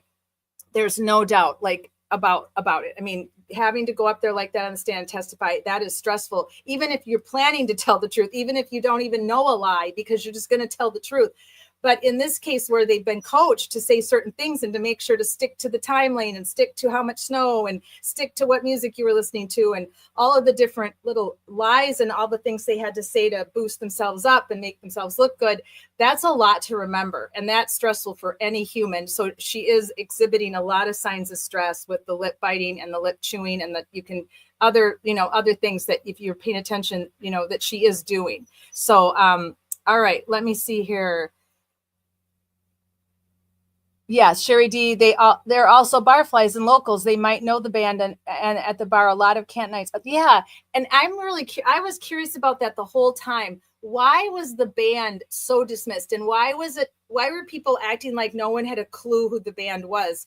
I mean, on social media anyway, I didn't see a lot of postings about the band. And shouldn't they have been, maybe they should have testified to that little scuffle that because the one guy for sure witnessed it because he went around it. The other guy had gone kind of through it before it got really started, but they could hear it, that the place was empty at that point. So I was very confused about why the band had never really entered into the picture, why nobody from the band was asked any questions about what they saw or didn't see. Why wasn't that footage more scrutinized by the defense attorneys prior? I mean, I don't know. I just had a lot of questions about that. I feel like they missed a lot of opportunities in that first trial, and I'm still trying to figure that out. So MCAT says Tristan piece he had to come pick up Caitlin in the yeah, exactly. That part is all BS too, that he was going to go home and go to bed early and all that nonsense. Good catch, Sherry. That was about about the band, not bar. Yeah, exactly. Trying to make sure I catch up to everything you guys have going on over here in our discussion forum. I played hockey in Canton. Wow. We'd get invited to local bars after games, and we'd always say no and go 2 towns over because of local element And we've been to shady bars before. Yeah, exactly. Hey, I can attest to that. I mean, a lot of us try to avoid certain bars in our towns because we just don't want to go there because of people that go there and what's going on. And something about Canton. Yeah. Oh yeah. Thank you. Puppy time. Exactly. Yeah, he's just the best. Oh, you have a Cocker Spaniel. Oh my gosh, they are. Tasha was my one and only. And then we had a Cockapoo, and he looked a little bit like Tanner, which I think maybe led me to be attracted to Tanner, that he looks a little bit like the Cockapoo I had. But yeah, dogs are just the best. They really, truly are. And I've had kitty cats too, and I've loved all my kitty cats. They all live to be well into their teens, and all three of them recently passed right in a row, 2022, 23, 24, all in the late fall, early winter. I lost all three of my kitties, and they lived to be, one was 16, one was 18 and a half, and the other one was 15. So it's a big shock to the system when you have pets with you for that many years, and then they're just gone. And so I've had the grand puppy this whole time now since they've all passed away. Zelda passed in July, my therapy dog. It was hard. So having Tanner now in my life has been so great, just a week of it. And I'm already like, how did I go this long without my own dog? Yeah, it's bad news. One of my teammates grew up next door in Stoughton and said the same thing. Stay away from towny bars, bad element, now that element has a name. Yeah, right. Exactly. I mean, it's just creepy, isn't it? I mean, I think every town has that, whether, regardless of how big or small, but I think the smaller towns, it stands out more. Yeah, definitely. Cat night sticks together. It's like weird inbreeders. Yeah, that is really what it seems like. But I do think that happens in a lot of small towns. And like I said, even in some big towns, there's certain fractions of people all over. Got to go back to your stream ticker, says -15. Jules' comment comes on the screen at the moment. Nicole screws up about times. Oh, okay. I will do that. I'm actually gonna write down where we're at right now. We're at 1 hour, 16 minutes and 39 seconds. And I'll go back and look and keep track of that. I'm going to write that down so I do that. Thank you. Great. Absolutely great.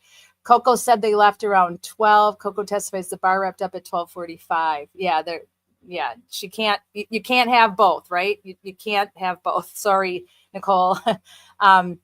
Today's 46-page document will explain why the defense didn't. Oh, well, thank you. Oh, gosh, this is going to be great now. How am I even going to get to sleep tonight? I'm looking forward to my morning coffee now, big time. All right. Okay, let's jump back in. I'm going to run Puppy out for this first few minutes while you guys watch, and then I'll catch up and put your chats up as fast as I can when I get back.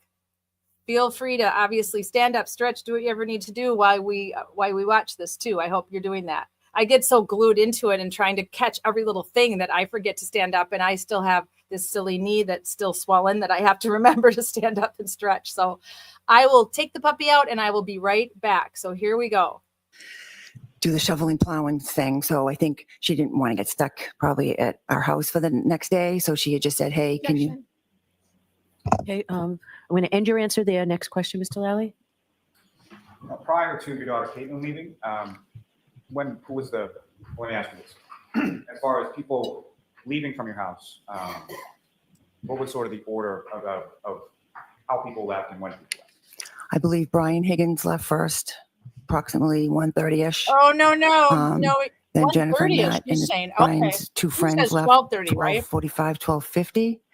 And then 1:45, 1:50, I'm sorry. All right, I'm going now. Caitlin was probably closer to 2. You'll have to catch me up while I take Puppy out. And when your daughter Caitlin left, who, if anyone, was left downstairs and sort of awake between yourself and the other people that lived there? Just me. So your son and your husband have both gone up to bed at that point? Yes. And at any point in time, so you mentioned that there were a number of people that were sort of around the table in the kitchen, right? Mm-hmm.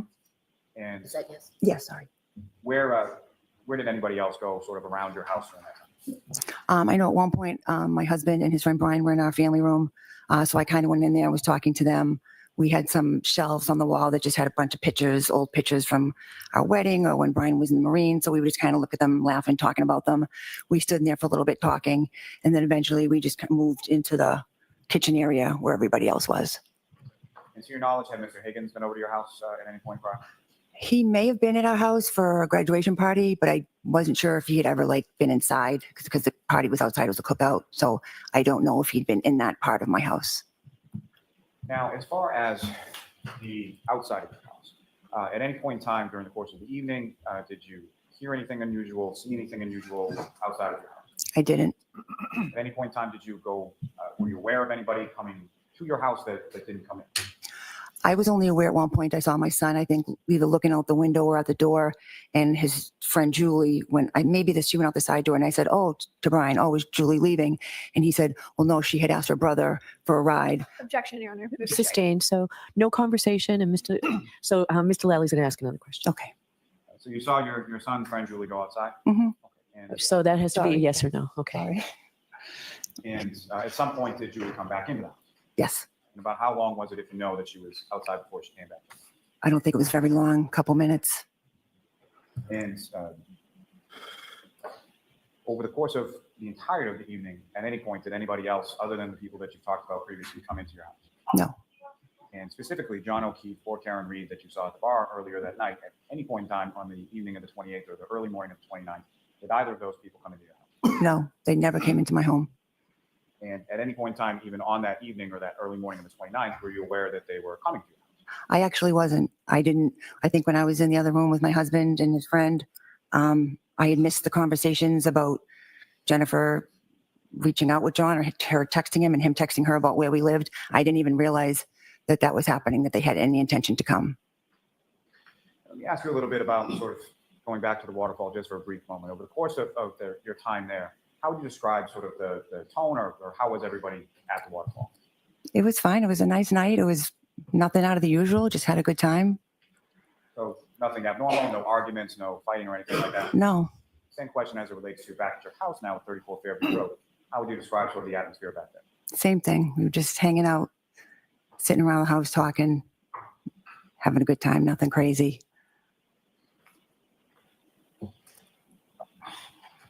Now,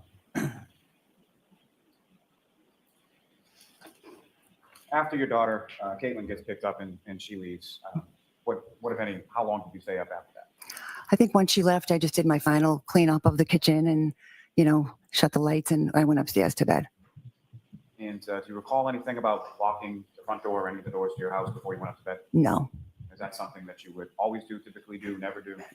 It was type of thing where we have 5 kids, everyone's coming in and out at different times. Like the last person in was supposed to lock it, but then, we changed the doorknobs and immediately the keys got lost. It was just always a disaster. So a lot of times the door was just kind of left unlocked. And when you went up to bed, you share a bedroom with your husband, Brian, correct? Yep. And was he awake or asleep? He was awake. He was just lying in bed watching TV.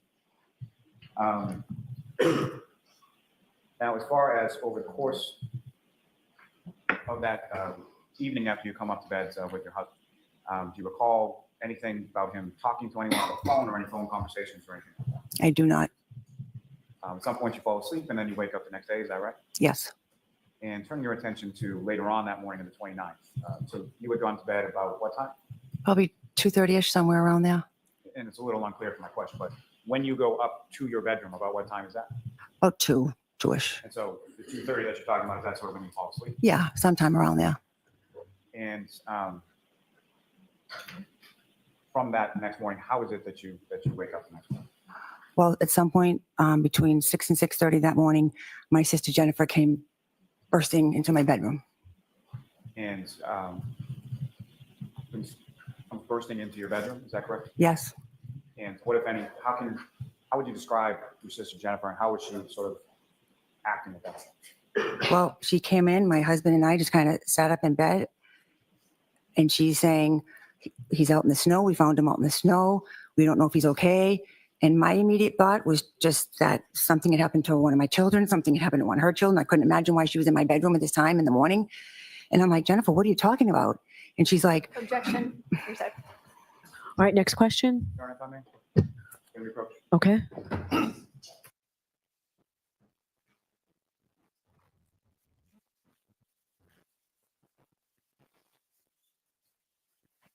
Okay, I'm back. Thanks, guys.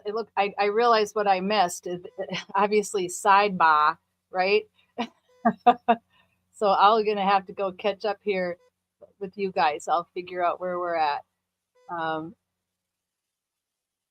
Oh, Paula, you guys, you're the best. Thank you so much for coming, and thank you for showing up for Wednesdays and Thursdays for all of our victims and their families who we're advocating for and standing for. We have got some of the most convoluted cases right now where these poor humans have been unalive, taken from their families, taken from this earth with no justice, terrible investigations, frustrating, right? So frustrating, the cases that we are privileged to have right now that we're working on. And I just appreciate all of you so much. Your support means the world to me. So thank you, everyone.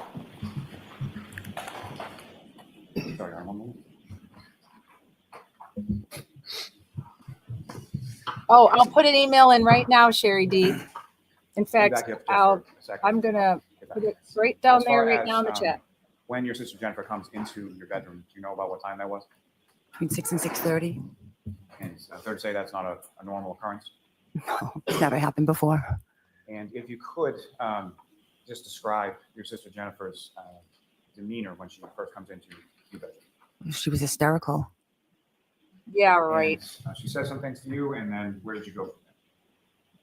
Well, I tried to ask her what was going on. What is she talking about? And she told us. Objection, Your Honor. No, I'm going to allow that. So she told us, what had happened or what she had just witnessed outside. And we were just trying to understand what she's saying. Like I said, I didn't know if it was something that happened to one of her kids, one of my kids. And so I said, Jennifer, I don't know what you're talking about. So she finally was like, well, John, remember John from last night at the waterfall? And I'm like, what do you mean? How could you be outside? And she's like, you got to get up. The police are here and they want to talk to you. So my husband and I got up. I think I threw on a sweatshirt and we started to walk down the stairs. As we walked down the stairs into that foyer area, Officer Link was walking in the house. And so that front foyer would have been the front door you were talking about before? Yeah. And when you get sort of down to the bottom of the stairs, is it just Officer Lank? Are there any other officers with him? It was just Officer Lank at that time. And the door was halfway open. I kind of pushed it open, looked out, and I saw like a cruisers and a couple of guys, standing out in the snow. And I said, Jennifer, where's John now? Objection, Your Honor. Okay, I'm going to ask you to move on, Mr. Lally. The objection is sustained. As far as when you looked outside, did you see any ambulance or fire truck or anything like that? No, I didn't see an ambulance. I did see maybe 2 cruisers. I don't remember if there was a fire truck there. I don't think there was, but I'm not sure. Okay, gotta stop. This is so annoying to me. So you remember exactly what John O'Keefe was wearing 2.5 years ago, right? But you don't recall if there was a fire, how many cruisers were in your yard or fire, and you slept through all that. You there's just no way, right? Everybody, there's no way that is happening. And again, if the so-called Chloe was there because they didn't have anything to do with it, so there was no reason for them to remove Chloe from their property, there is no way a German Shepherd is not going to bark with all that commotion in the front yard. My sister had 2 German Shepherds. I babysat them. I worked in the police department. I was around German Shepherds who were police dogs. There's no way that would have happened. I know we can all agree on that is an absolute total lie, that they slept through that. There's no way. And especially maybe she could have slept through it. Let's say she took a sleeping pill or something, or maybe she drank too many claws, but there's no way Brian Albert, a seasoned veteran law enforcement officer, is sleeping through that kind of commotion on his front lawn. Absolutely not. Thank you, Sherry D. I appreciate that you emailed me. I shall check that as soon as we're done tonight. MCAT, yeah, 2 cruisers, two cruisers. Whoops, I hit the wrong thing. Sorry, guys. There it is. 2 cruisers. Okay, come on, girl. Bull crap. Yeah. I remember in the first trial, I was like yelling at my computer, or if I was watching on my phone so many times. Yeah, she's going to combust so many lies. Yeah, this is where it gets really good, right? I mean, because there's just nothing that makes sense about any of this at all. And I've never been so frustrated in my life. So MCAT, you think that Chloe went home with Caitlin? Yeah, I think some people thought maybe Allie took her home, but Allie wouldn't know Chloe as well. And if Chloe had issues with being aggressive, I think you're right. I think Caitlin would be the logical choice to take Chloe home. So Julie says, according to baby Brian Jr., she was clean up all night, but she likes to clean. Maybe that's why she was exhausted. Yeah, that's what I typed in. The Goat Boy, when he put up today on Twitter X, he asked everybody to name off all the things they were doing to prep themselves up and make themselves look good.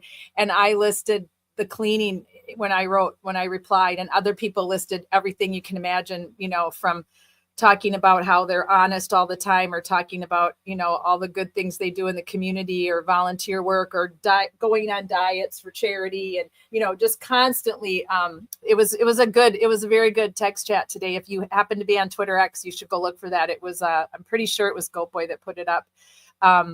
They were awake, I promise you. Oh yeah, absolutely. Abso-freaking-lutely. I think Chloe was gone, or Jen would have been attacked when she burst into master bedroom. Yeah, very possibly. I mean, and again, why did Jen wait so long to burst into the master bedroom too, right? I mean, look at how long it took her to make that move, to go in and tell them what was going on.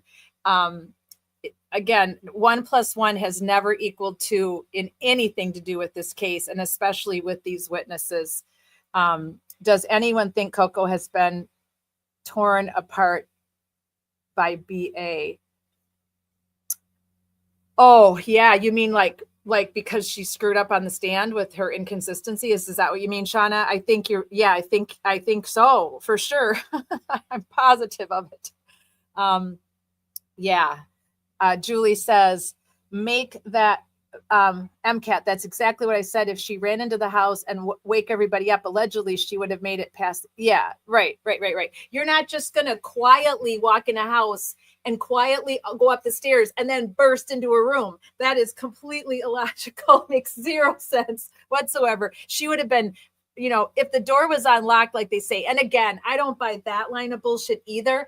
If anything, cops are more careful. They lock their house up tighter. They have security cameras, because, I mean, seriously, people, if you were a cop for even a day, or well, maybe not a day, let me rephrase that, maybe a month or a year, you've been threatened at least once. I was threatened multiple times during my career by people that I arrested, or people that I had to take to detox, or people I had to take to the mental health. One guy in particular threatened me numerous times, just one person. So there's no way they left their door unlocked. I do not buy it at all. Never did, never will. That was another, just stunning lie. Hey, Kathleen, thanks for joining us. Yes, they are liars. Shame on them. Absolutely. It's just laughable because it's so terrible and so bad. And it still shocks me that the anti-Karen Reed people, most of them that are on social media, I got caught up in that, going back and forth with them and trying to convince them. I thought I had one lady almost brought over to the light, and then she completely reverted. So it makes me think she just enjoyed chatting with me and yakking with me. And then I finally had to call her on some major BS, and then she blocked me. So I've never heard from her again. And she actually showed up to one of our live streams. So it was sort of disappointing, because I thought maybe I had her, but maybe, I don't know. I think a lot of them are being paid to write all that stuff every day, and to spend all that time on social media slamming Karen and slamming the case and getting in arguments with all of us that dare to even go after them or try to talk to them about it in a civil manner. Most people on there are not civil. They're just nasty. So you don't have to be an ex-cop or a social worker or a lawyer or an EMT or a nurse to figure all this out. A lot of this is complete common sense. And it's a thread that you see in many cases. It's a common thread that repeats itself in many cases. So the fact that they expect us to believe all this nonsense and bullshit is just stunning. It really is stunning. And that's why I've always called it the theater of the absurd. And now we're about to have theater of the absurd 2.0, which I just can't get over. Yeah, Julie says, they couldn't get keys straight. Really, keys, go to the hardware store and get keys and give them to the people you want. Right. These are grown adults. The fact that they expected us to, no barking in here. The fact they expected us to buy into that line of crap, that's what makes me the maddest, is they expect us to believe all the nonsense that they spew and think that we're just going to eat it up and believe every word. Yeah, the Irish goodbye, which actually isn't a true Irish goodbye since I'm making an announcement. Oh, good. Since I'm making a cat email. Okay, awesome. Okay. No, Zeusy. Nobody wants to listen to you chatting. No, Zeusy. Hey, Zach, can you come get Zeus? Nobody wants to hear that chatting, Zeus. All right, let's get back into it. We're getting close. I want to see this cross so bad tonight. I will not be able to go to sleep if we don't make it and get to see at least some of the cross, right? So Shauna says it's so logical, never changes math, most logical. Yeah, exactly. I think you're right, Kathleen. I think a lot of this does have to do with Aiden. I think that they hate that he's uncovered so much and that he did all of his due diligence as an investigative reporter that nobody expected to happen. They thought they were just going to freaking get away with this and just slither off into the night. Just exactly what happened with Ellen Greenberg. That is the massive cover up of epic proportions. If you don't know much about that case, I really hope you'll join me when I live stream about Ellen at least once a week, if not every 10 days. There's been a lot of updates, and I've always believed in her innocence, that she did not unalive herself. I've followed this case since 2011, right after I retired. It makes me so mad. All these cases make me mad that we're covering and advocating for right now on Social Change Warriors. But the Ellen Greenberg one, for me, is especially egregious because of the time that's gone by and the fact that her fiance has gone off and married and had children and lived a life and had a career and took all of that from Ellen, because I am 100% convinced that she was unalived by her fiance, and it was an ongoing domestic violence debacle that they never bothered to care about the law enforcement, because he was connected and they covered it up. They blamed her for her own death, which is just like Sandra Birchmore. Years and years and years of egregious, disgusting, despicable behavior, and people just look the other way. And I get so mad and frustrated. So if any of you are interested in following more than just one case, please consider advocating for Ellen Greenberg and her family. I know most of you are advocating for Sandra Birchmore. So if you want to add Ellen, it would be great. There's a lot about her in my live stream library. And I think I'm going to be, cross our fingers, and I shouldn't say this, but Joel, I'm going to say it anyway, Surviving the Survivor. And I have texted, and I think he's going to come on the show and talk about Ellen Greenberg. And I think he's going to let me tell him about Where is Sarah Ebersol, our case here in Marion County, and what happened to Jason Veach with Hatchet Man. So I'm crossing my fingers. I know he's a super busy man, and if any of you follow his show, he's crazy busy and very good at what he does. But I'm just praying he can sneak us in. I really want to meet him, and I want to tell him about these 2 Florida cases that I've been privileged to work on, and I want to chat with him about Ellen. So that would be so great if we could have him with us. So keep your fingers crossed for Social Change Warriors that we get to meet Joel and have him on our show.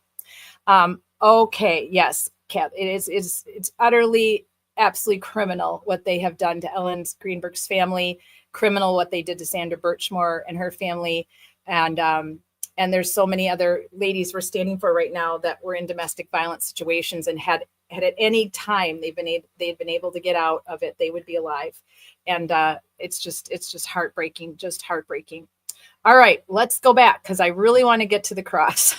I think, it's not Yannetti. It's Elizabeth, right, does the cross of Nicole. I think she does a fantastic job. So, all right, let's hop back in let's get Lally over with, shall we? Sure. And as far as Officer Lank or any other officers, these are officers with the Canton Police, is that correct? Yeah. And where did they go once you opened the door? So he came in the house, and I believe around the same time Jennifer's husband, Matt, had come. I assume she had called him or whatever. So it was me, Brian, and Jen and Matt, and Officer Lang said, can I come in? Can I talk to you guys? And we said, sure, absolutely. He came in, we sat at the table, and he was just kind of asking us all, okay, where were you last night? Objection, Your Honor. Okay, sustain next question, please. The table that you're talking about, where in the house did you talk to? That same dining room area. And without regard to sort of content of the conversation, but about how long a period of time did that conversation with the officer go on? I don't know, 45 minutes, maybe. I'm not exactly sure. As far as how the conversation ended, at any point during the conversation, did yourself or your sister or your husband or did anyone ever sort of end the conversation or tell the officers to leave the home or anything like that? No. And you welcomed them inside once you realized what was going on? Yes, absolutely. And I believe another officer had come in as well. Now, after the officers leave from your home, what happened then? So I believe they left and said that someone would be in touch with us, the state police or somebody. So they left and we were all just kind of sitting there in shock. You know, I'm asking Jennifer, like, you know, what happened? How did you end up here? Like, what's going on? Objection, Your Honor. Sustained. Next question, please. Your Honor, as far as may we approach this briefly? Okay.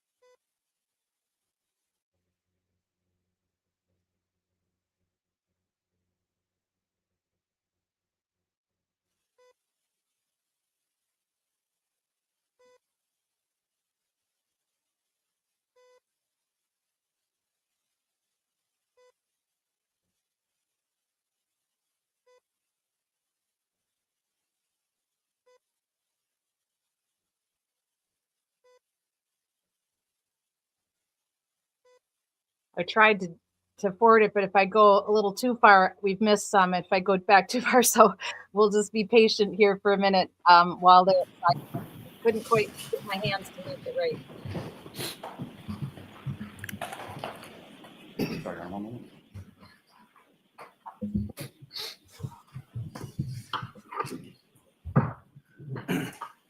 Let me back you up just for a second and I'll get back to this. As far as when your sister Jennifer comes into your bedroom, do you know about what time that was? Between 6 and 6:30. And it's fair to say that's not a normal occurrence? No, it's never happened before. And if you could just describe your sister Jennifer's demeanor when she first comes into your bedroom. She was hysterical. And she says some things to you, and then where did you go? Well, I tried to ask her what was going on. What is she talking about? And she told us. Objection, Your Honor. No, I'm going to allow that. So she told us, you know, what had happened or what she had just witnessed outside. And we were just trying to understand what she's saying. Like I said, I didn't know if it was something that happened to one of her kids, one of my kids. And so I said, Jennifer, I don't know what you're talking about.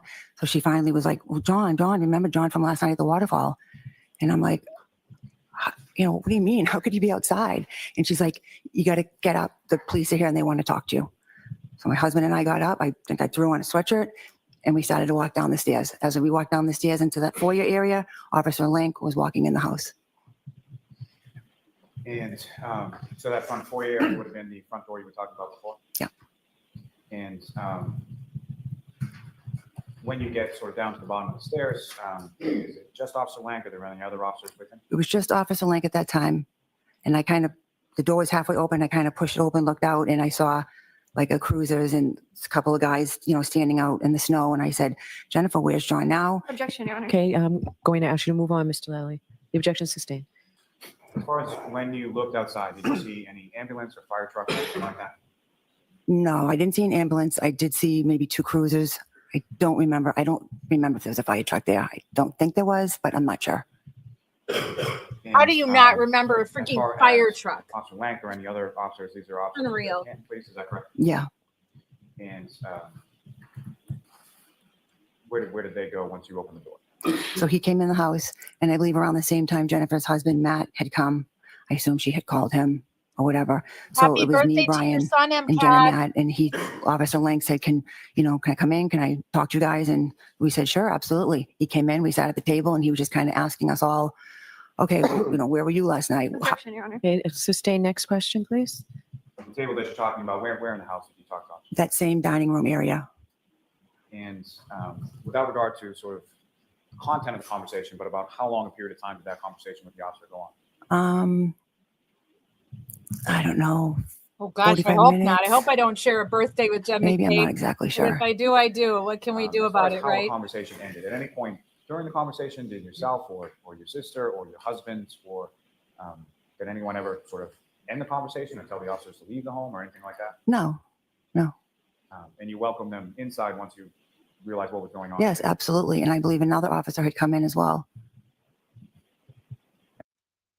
I agree with, in my brain, I swear I feel 40s. Like 62 does not compute to me because that's like my mother's age. I mean, and in some ways it's like my grandfather or my grandmother's age. I just don't compute to this.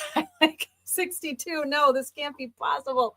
But it happens every year. They just go by faster and faster, right? So MCAT, you're so lucky that I haven't switched out. When I saw you come on tonight with your Hawkeye, I was really thinking that I need to switch out my love hat for Valentine's Day birthday to my Wisconsin Badgers hat, just so I can get that in there, because I keep seeing your Hawkeye. So we're all we're in the same conference, people, the Wisconsin Badgers and the Hawkeye. And now my master's degree school, USC Trojans, is also now in the big, used to be called the Big Ten. Now they're starting to kind of slowly call it the big.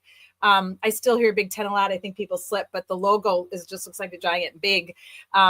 So yeah, so we may have to meet up at a Badger game, girl. I don't know. We're going to have to figure it out.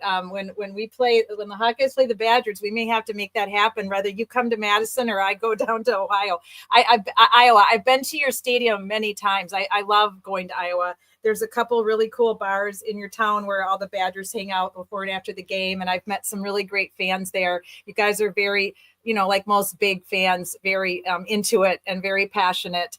So, yeah, the Big Ten. Yeah. Well, we used to be the Big Ten, but we haven't been the Big Ten for years. We were the Big 11, the Big 12, the Big 14, and now we're the Big 18, this crazy conference alignment stuff. We've got Oregon, Washington, UCLA, and USC. So now we're the Big 18, which is crazy. I'm still trying to wrap my head around that the Pacific 10 there's 2 teams left in it. I don't know what they're going to do with it now off season. So, Kat, so comments, write those down a later time. Yeah, for sure. I absolutely will. Thank you, Sherry D. I heard that too, and that she woke up BA at the same time.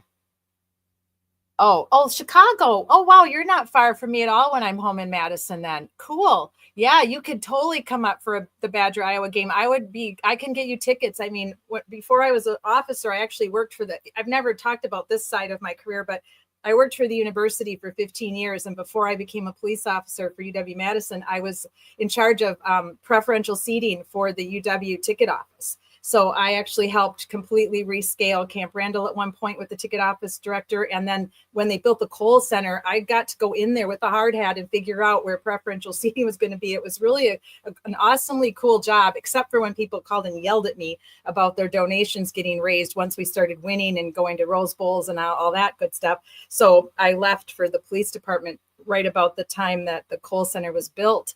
So I still have my connections. I hate to admit it, but I do. So I could, we have to pay for them, but I could get us really good tickets for the Iowa-Wisconsin football game. So you are more than welcome to come up and we can argue in person about feeling sorry for Nicole or not feeling sorry for Nicole, right? Oh, you missed a discrepancy in Coco's testimony about Lank. Oh, right. When I was outside with the doggy. I can't wait to read your email, and thank you all for all of your interaction tonight. This has just been great and just awesome. So I appreciate all of you so much. Okay, let's jump back in because I really want to get to a little bit of Miss Elizabeth before we have to pause tonight. Now, after the officers leave from your home, what happened then? So I believe they left and said that someone would be in touch with us, the state police or somebody. So they left and we were all just kind of sitting there in shock. I'm asking Jennifer, what happened? How did you end up here? Like, what's going on? Objection, Your Honor. Sustained. Next question, please. Hearsay. Your Honor, as far I as wish they'd tell us why they sustained They would objections or why they overruled Okay. them, right? They leave us guessing.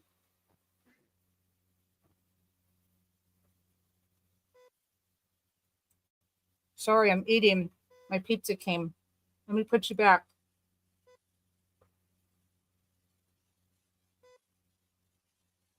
My birthday pizza. My big exciting birthday pizza.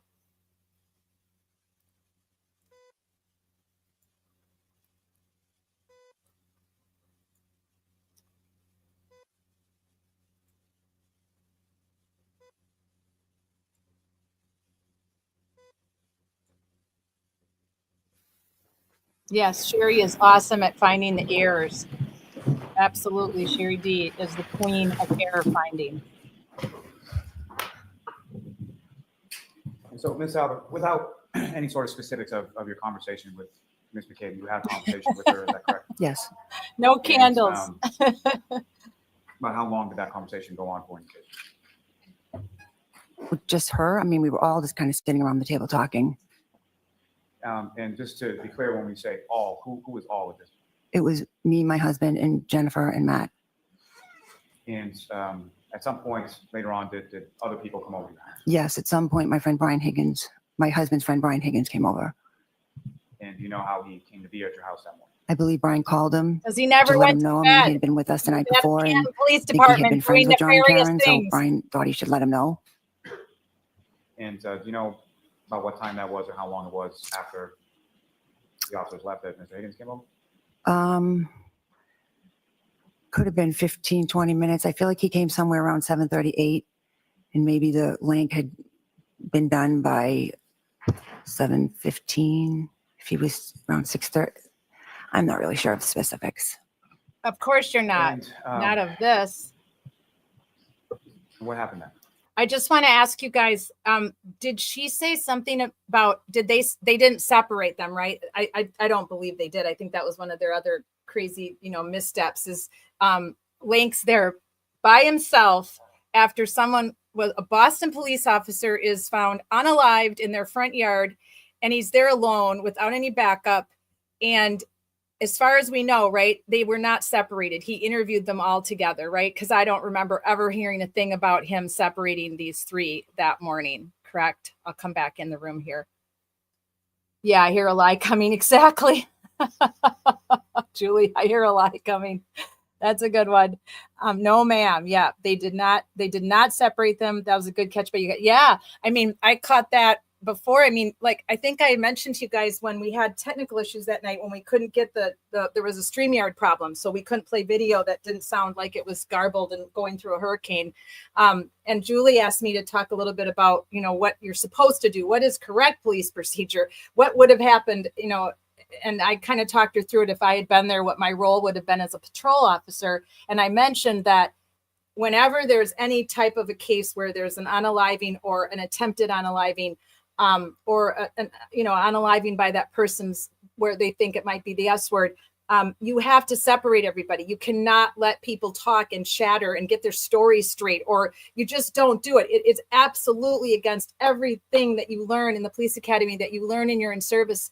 There's not a police officer you could talk to right now that would tell you that it was okay that he, number one, didn't have a backup with them, and number two, did not separate them into separate areas of the house and interview them all separately, or had them all just come down to the police station and divide and conquer. They could have called in another agency to help them.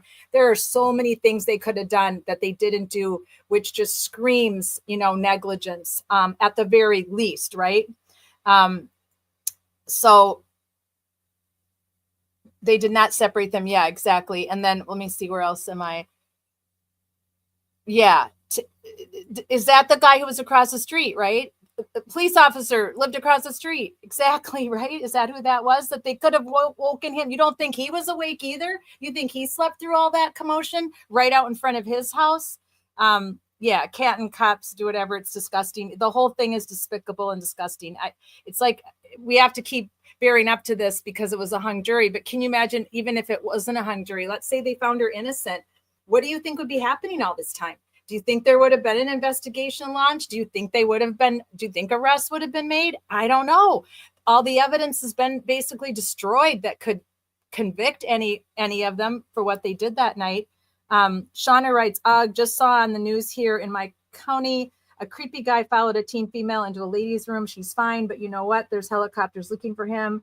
Yeah, Canton did OJO dirty. Yeah, absolutely, Shauna. And I hope you're feeling better. I know you have not had, you had a very bad either cold or some type of maybe, I don't know if you ever found out if it was influenza or what it was, but not doxing your medical records, but Shauna wasn't feeling very good. So we want her to feel better. And I know that in Madison right now, they've had to close down some of the schools because influenza A is so bad. So I had it back before COVID became really, really rampant. My sister and she got it first and then I got it.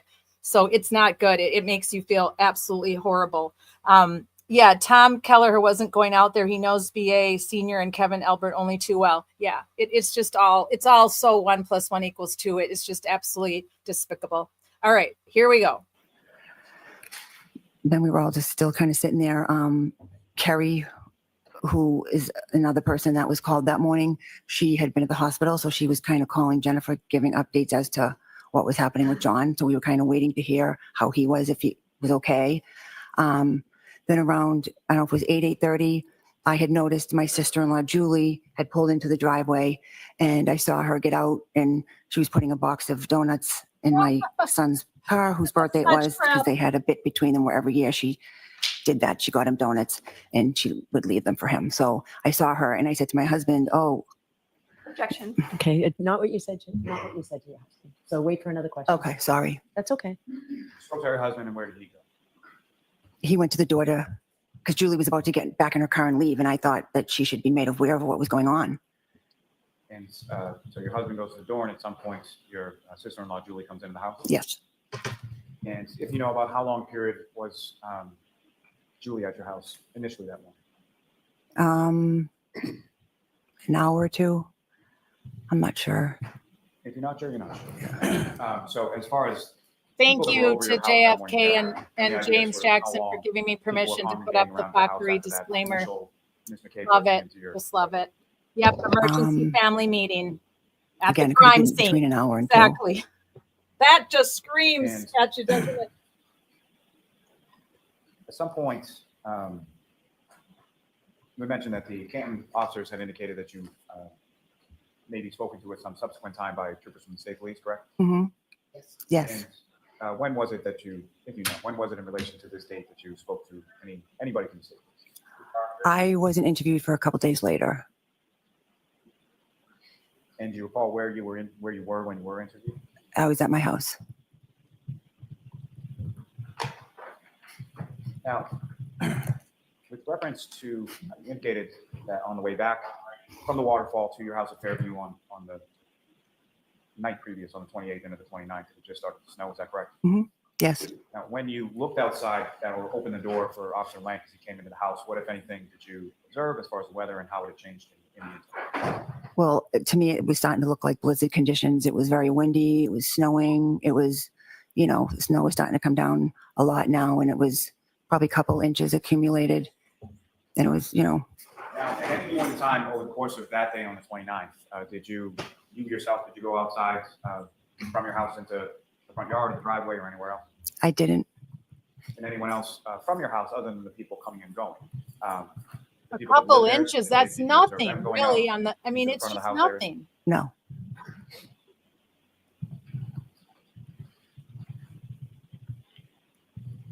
She's biting her lip again. She's got that nervous thing going on.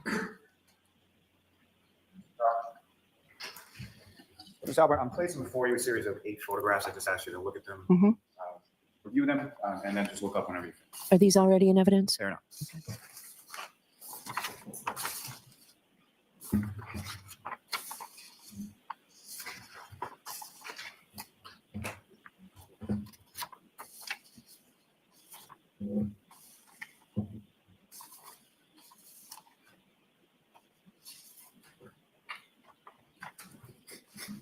And just to ask you, ma'am, in general, in those photographs, do you recognize what's in those photographs? Yes. Okay, what do you recognize those to be? That's my front yard. That was your front yard when you lived at 34 Fairview Road? Yes. And what's contained in there is that a fair and accurate portrayal of around the time of January 29th, 2022. Yes. You want to come up and seek to introduce and admit? Any objection, Ms. Little? No objection, Your Honor. Thank you. Yes, please.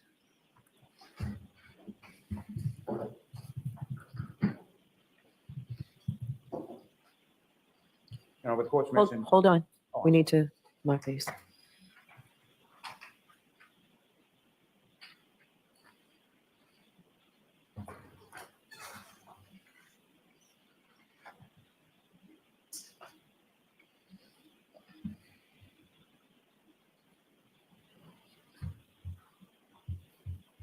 Exactly. This stuff with the snow just slays me. And now they're hiring a freaking meteorologist. You've got to be kidding me. I mean, good. Is he going to teach us about frostbite and how long the body can be outside without getting frostbite?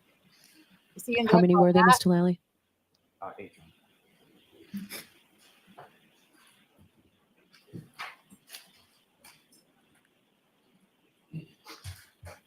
Hello there. C. CYO.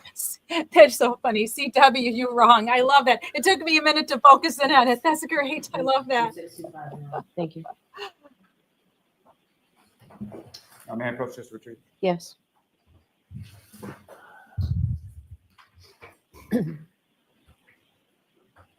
So I have to say, let me pause this just for 2 seconds because the snow thing just bugged me the whole time. So did I or did I not just hear Nicole testify to the fact that there was no more than 2 inches in the morning? Is that what he asked her, and is that what she said? Because I was also reading the chat, but I thought that's what she was talking about, was in the morning, 2 inches of snow. That contradicts a lot of what Lally was trying to push out there, right? And what they're going to obviously try to push out in trial 2.0. And it also, absolutely, if there was only 2 inches of snow at 7 a.m. or whatever time she finally got out of bed and looked out her window, or 6:30 or whatever time it was, 6 o'clock, obviously the EMS had already left. How in the world did 11 people, right? How did 11 people go in, either out of that house or in that house, and not see John lying in that front yard? And we all know from the videos that other folks have done, including Aiden, where they live in the area and they've driven by the house and they've taken video. The video is deceiving. It makes the yard look way bigger than it really is. Others have said that this is not that big of a yard. It just looks much bigger. So now you're going to sit there and try to convince us that with only 2 inches of snow that wasn't even accumulated until the morning, and John was supposedly there because he got hit by Karen at 12:36, right? Approximately, or 12:25, or whatever they're saying. That all those people looking out the window, peeping out the window. I remember making a post about this way back when all this was going on. I counted that there was 11. So let's do that really quick. So Jen testifies, and we'll get to her soon. Can't wait. That's going to be an epic Friday Night Lies. Jen testifies she peeked out the window at least 3 times. Her hubby peeked out the window at least 3 times because he's looking for various people that are coming and going, looking for Karen and John. Brian Jr. peeped out the window because he's looking for Julie Nagel's brother, right? For the kids to show up in the truck. So now you're up to 3, right? Then the truck kids show up. There's 3 of them in the truck. That's 6, okay? Then we've got everybody that leaves the house. Oh, then you've got Caitlin and Tristan coming and going, right? That's 8. And then you've got, who else? Oh, Higgins, 9. Tow truck driver, 10. I counted 11. I'm missing 1 person. Oh, wait, that's 12 then. Julie Nagel and Sarah. So 12 people peeping and unpeeping and going in and out of that house, or pulling up in front of that house and sitting in the truck for quite a while till Julie Nagel walks out, has her discussion with her brother, goes back in the house. And not one single stinking person saw a 6'2" man, black blob, that he would have looked like in those clothes he was wearing, jeans and that sweatshirt, laying in the front yard of that house. How in the world can they expect any of us to believe that? that not one person, the statistics just don't match that, right? There is no way that if that person was lying in my yard and I was peeping and looking and coming and going, and then I had 12 guests coming and going, that not one person would see him. I just can't believe anyone expects us to believe that. That just really ticks me off, guys, to no end. Let me see here what you guys are saying. So, Kat, I have a video to show you. Even with 3 to 4 inches, you'd still see a body. Oh, yes, I want to see that. Oh, Julie has been doing some amazing work up there in her yard, guys. She has been doing all kinds of tests, which I find to be very admirable that she's willing to take all of her time to do that. And wow, maybe next Friday, because we're going to have to come back and finish, because we're not going to get to Brian tonight as much as I want to. We're not. So can we show some of your testing next Friday? That would be so awesome. Shauna, now a meteorologist coming in to discuss snow. Exactly. It's just going to be epic. I hate to say it, and I feel so bad because John is dead. And I always like to remind all of us of that whenever I live about John O'Keefe. He did not unalive himself. He did not have an illness or a sickness that took him from this world. He did not get in an on-duty altercation. He was not killed in the line of duty.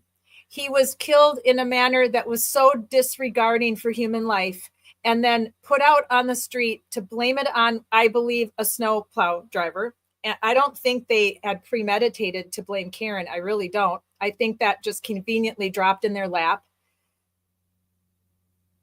And he's gone from this earth, gone from his family, gone from future experiences, because people are mean and cruel and selfish, and they will always, always stick up for themselves and cover for themselves. Sadly, the rotten people. Good people would never do that. If there was some type of a fight and it was a mistake and it shouldn't have happened, and he fell, hit his head on the doorknob, immediately 911 is called in normal situations with normal people who are not criminals, who are not corrupt.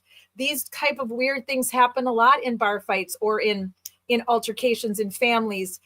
Where a fight breaks out or something happens.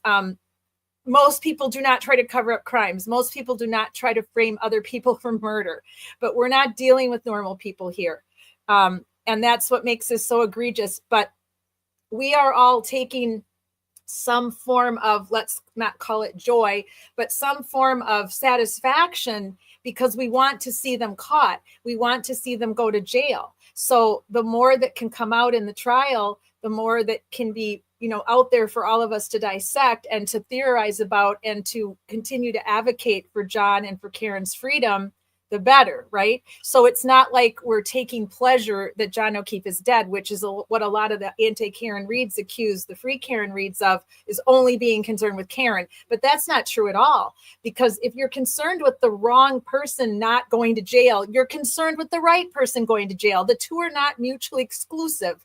So the whole anti-Karen Read spiel is getting old and it's getting boring. And that's why I quit arguing with them now. Every once in a while, something will tweak me and I'll have to respond, but I try not to waste too much of my time because I have 10 victims that we're advocating for right now in Social Change Warriors. So I have to spread myself out amongst all of them. So I can't spend too much time arguing with the anti-Karen Read folks because they're either being paid or their family or they're close friends of all of the Alberts and McCabe's, and they're never going to change their opinion because it will always stick up for them until arrests are made and possibly they go to jail someday. I just hope that happens. So, okay, let me pop back. I just had to break for a minute and talk about that.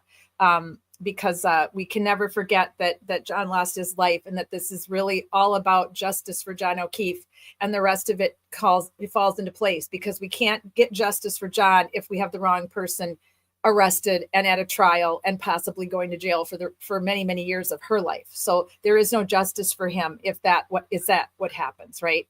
So, all right, away we go. Let's get through at least this much.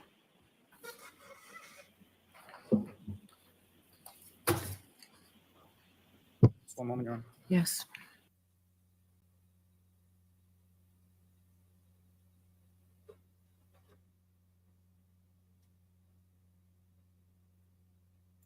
$60, $63, and $64. And I'm direct your attention to this before you hit the laser pointer. Just click on this button. Madam Court Reporter, you are awesome. It's You know, too with bad court's they permission, can't first I'd use just all like your to start with Exhibit transcripts. Too 58. bad the jury doesn't get to go over things.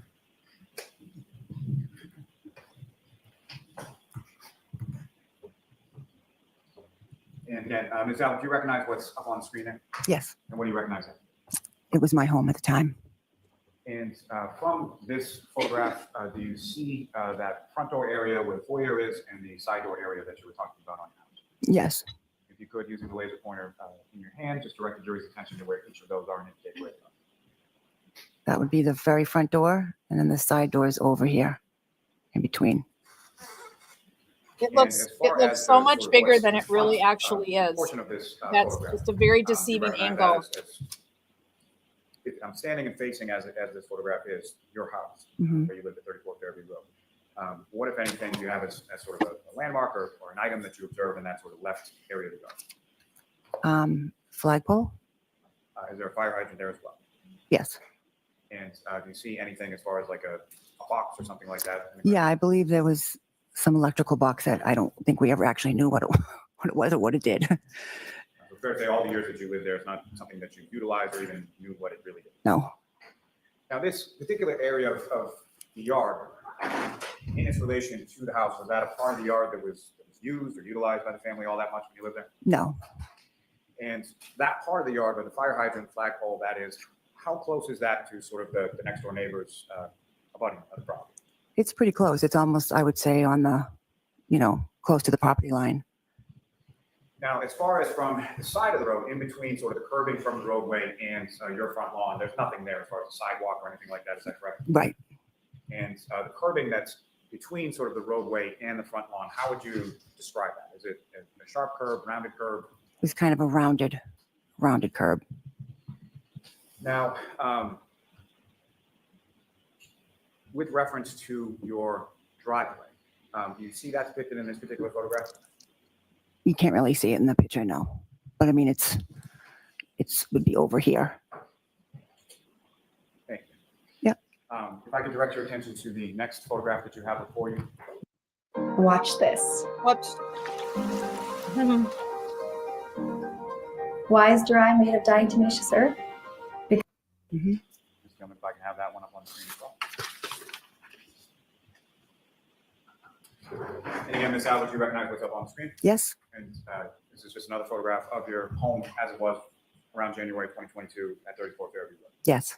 And from this photograph, you see now sort of the driveway and where that is. Yes. And if you could just indicate to the jury sort of where in this photograph that would be. The driveway was right here. The two garage doors, and then there was driveway right along here. Now, in reference to that driveway, or in reference to your family at the time that lived at the house, about how many cars would there typically be when everyone's home parked in the driveway?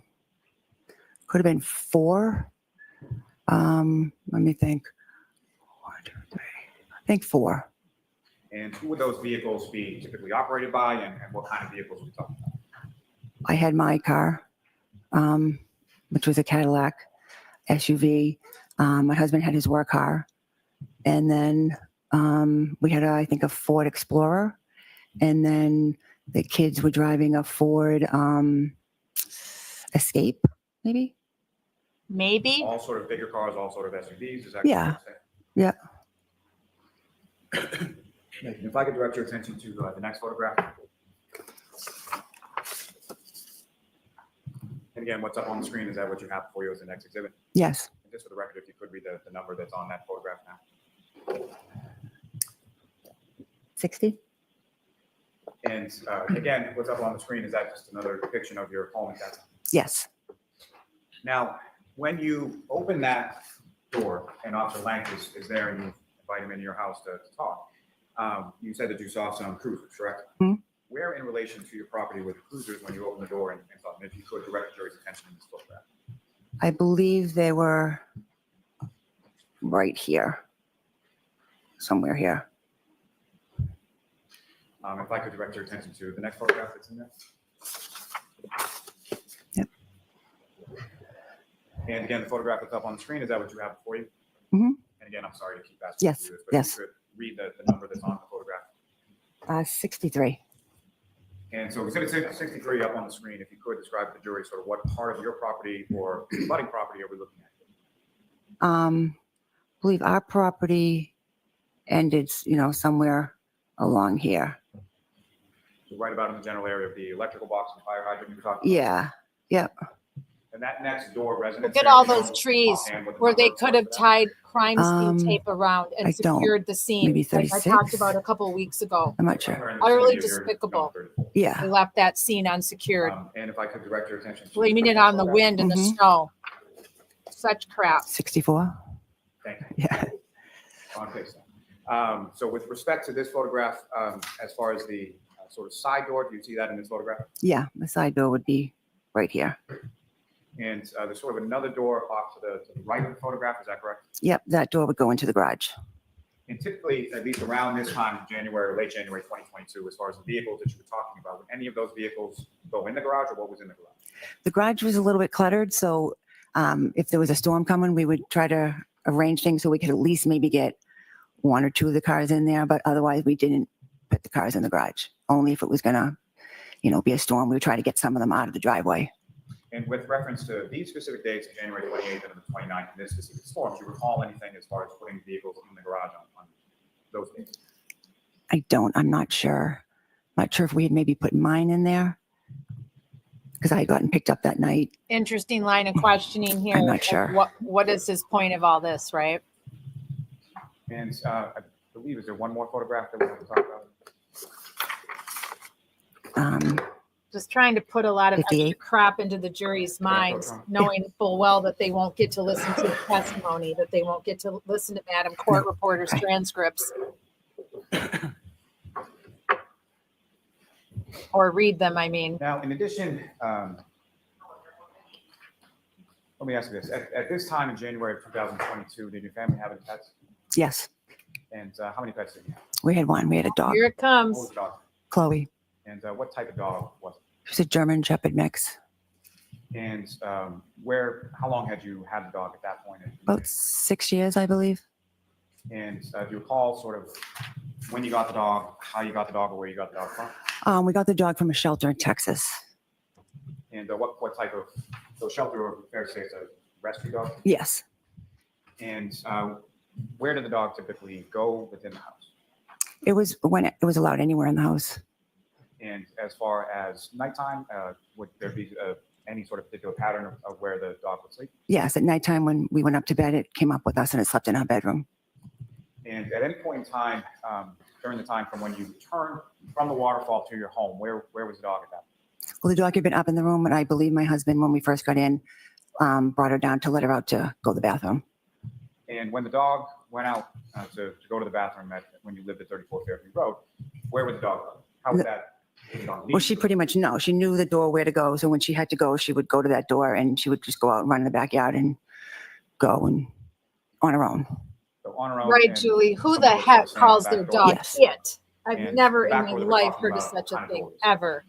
It's a regular Crazy. door. I mean, just Like- a door that opens, it is a sliding door. Oh, yeah, no, like just a regular door, and it had, I think, a storm door, behind it. And the backyard area of your home at 34 Fairview, when you lived there in around January 2022, how was that enclosed at all? It was fenced in. So dogs couldn't get out if everything closed up in the backyard. Yes, as long as the gates were shut. And as far as that particular evening, after you returned from the waterfall, you indicated your husband let the dog out. About how long period of time was the dog outside?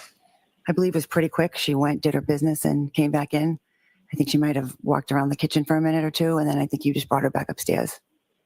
And to your knowledge, did Chloe the dog, did Chloe go outside at any other point over the course of that evening? No. Now, at some point, obviously you've moved from 34 Fairview to North. Mhm. And when about was it in relation to this incident of January 29th, 2022 that you We moved in April of 2023. and what, if any, plans or discussions were there in reference to moving prior to January 29th? Objection, Your Honor. So not the specifics, but generally, not the conversation.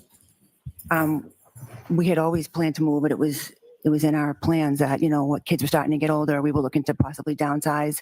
So at the end of 2021, my husband's brother had sold his house. Objection. No, I'm going to allow that. My husband's brother had sold his house and got a good deal for it. It sold pretty quickly. The market was really good at that time. So we just started thinking, hey, you know, the kids are getting older. A couple of them had already moved out. We weren't going to be able to stay in that house. You know, it's like a 5-bedroom house. Once our kids were gone, my husband and I wouldn't have been able to maintain that. Needed a lot of work. We couldn't afford it. You know, so we said, maybe now's the time we should put it on the market and see what happens. So I think in November, December. So hold on. Next question, Mr. Lally. Sorry. No, that's okay. So you put it on the market, it sold, and then you moved. Objection leading. The objection sustained. Ask a non-leading question. When was it that the sale was Ask finalized? a non-leading question, Mr. April. Lally. April of 23. Let me teach you how to And do as your far as selling job. the house, what, if any, relationship did that have to what occurred on January 29th, 2020?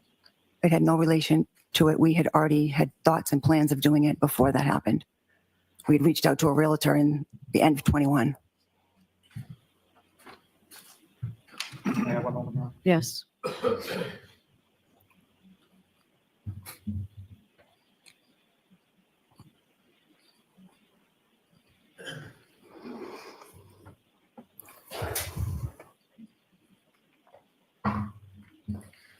I have nothing further for this witness, Your Honor. All right, Ms. Little. Yay, we get to do Miss Little a little bit here. Let's see. I don't recall how long she's with her, but let's try and stick it out. Can everybody hang with me a little bit more? It's a Hello. Friday night. You were at the Waterfall Bar and Grill on January 29th for approximately 4.5 hours. Is that correct? I was there from say 7:45 till about midnight. So about 4 hours? Yeah. And you were there with a group of individuals, including Brian Albert, Jennifer McCabe, Matt McCabe, Julie Albert, Chris Albert, Caitlin Albert, and Tristan Morris, and then were later joined by Brian Higgins, correct? Yes. Okay. You testified that John O'Keefe and Karen Reed joined your group around 11 p.m. Is that right? Approximately.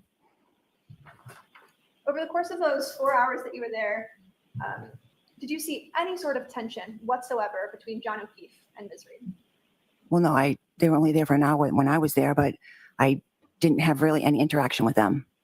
But no, I didn't see anything. So based on your observations, everyone appeared generally happy and in good spirits, correct? Yep.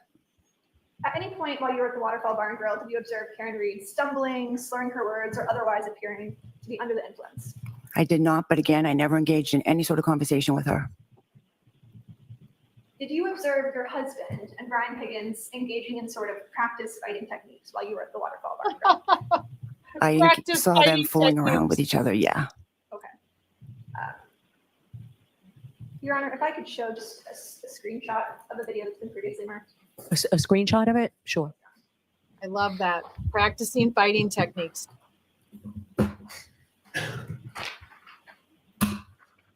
I approach you, Mr. Reporter? Yeah. So can you take this down just until the witness has it, please?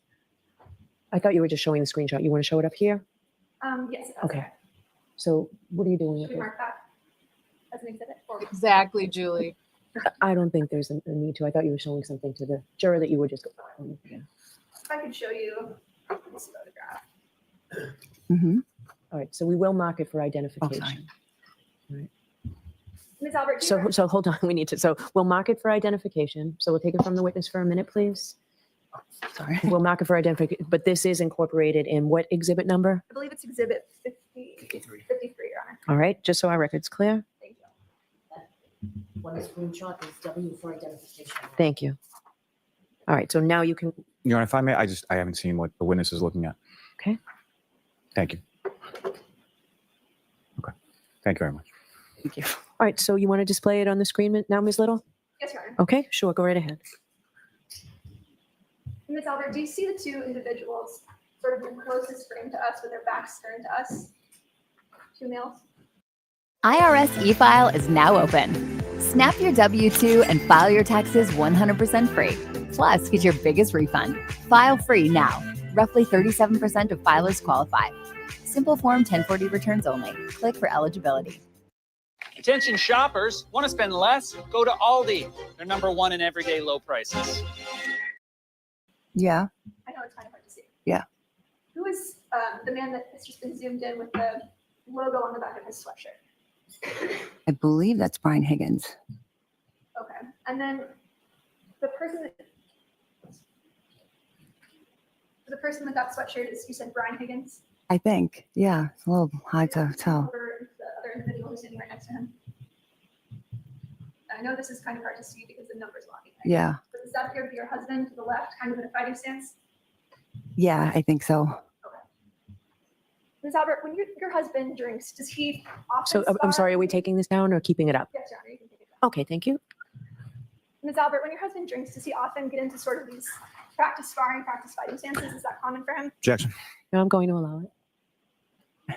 No, I don't think so. So this type of behavior was unusual for him. No, I think they were just fooling around. I don't think there was anything much to it. My question was, is it unusual for you to see him sort of practice fighting? I wouldn't call that practice fighting. I think they were just fooling around. And yeah, maybe I've seen him do that other times, but it was fooling around. They weren't practicing. Let me put this a different way. You do know that your husband is a highly trained fighter, correct? Objection. I'll allow that. Absolutely not. Your husband has no fighting experience whatsoever? A highly trained fighter? No, he's not. He has boxing experience, correct? Objection. So I'm going to see you at sidebar on this, please.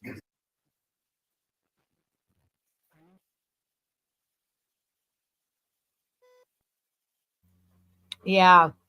You are Harley. He is I think highly, trained fighter. I don't know if they needed to overkill it with highly trained fighter, but he's definitely a trained fighter because when you work in, first of all, the police are all taught if worse comes to worse, you are taught how to ground fight. You're taught how to defend yourself because if there's no way you can escalate in that situation, you have to have probable cause to escalate that force continuum, even to go to your pepper spray or your baton, or in the case of most police departments nowadays, you still have to have that in order to escalate that force continuum. So all police officers are taught how to defend themselves in a ground fight, and especially people will try to take an officer's gun. They will try that. So you're trained how to protect yourself from having your gun taken from you in a fight. So he was highly trained. For sure he was, because in service that police have to go through, you have to go through, depends on your department, but it's 3 to 4 in-services a year. So every 3 to 4 months, you're going through in-service, and if you don't pass, you get put on light duty until you do pass your in-service. It's constant training. You don't just go to the police academy and Your you're husband done. has boxing experience, correct? Yes. He also has fighting experience from his training in the military, correct? I don't know what fighting experience from the military means. I mean, he was in the Marine Corps. He was out of the Marine Corps in 1992. But he had training through the Marine Corps and through the Boston Police Department with fighting. Yes, hand-to-hand combat for I sure. assume so. Ms. Albert, you testified earlier that you left the waterfall around, I believe, 11:45. Is that correct? No, I said I think closer to 12. Okay. Could I show you what's been previously marked as Exhibit 53? Your Honor, could I have permission to publish Exhibit 53? Okay. And Mr. Bates, if I could have you start the video at 5:14.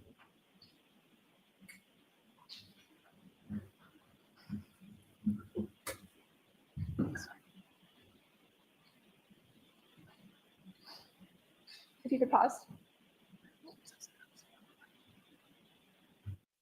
This video? No, I don't. Do you see the woman that's in the lower quadrant? Do you recognize that individual at all? I don't. It's so I can't tell who that is. I know this is not the best video, so I'll play a little bit more and see if you might be able to recognize it. You don't recognize who that individual is?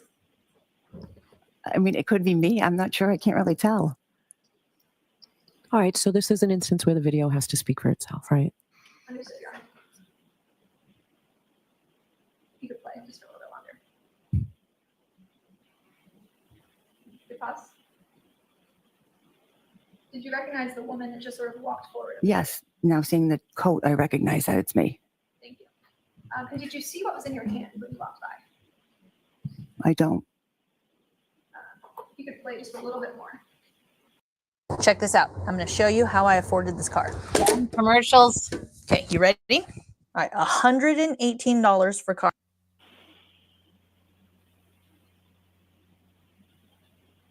Ms. Albert, do you see you appear to be holding something? Yes. What is that? Looks like a can. And what time is that video taken? 11:58. That would have been approximately the time that you were leaving the Waterfall Bar and Grill. Yep. You guys had a fun night. It looks like you kind of grabbed the White Claw. You're about to leave. Is that correct? Yes. Okay. You testified earlier that you got home. So can we turn the lights back on? And okay. Thank you, Your Honor. I'm sure she wasn't thrilled she got caught with the White Claw because they were hammering on supposedly Karen You for testified leaving earlier with the that glass. there are 4 cars. They're usually parked in the driveway at 34 Fairview, correct? Yes. And you listed at least the make and model of about 3 of those vehicles. Yep. Do you recall that? Yep. You said there's a Cadillac that usually is parked in your driveway. There's a Ford Explorer, and there's a Ford Escape, correct? Yep.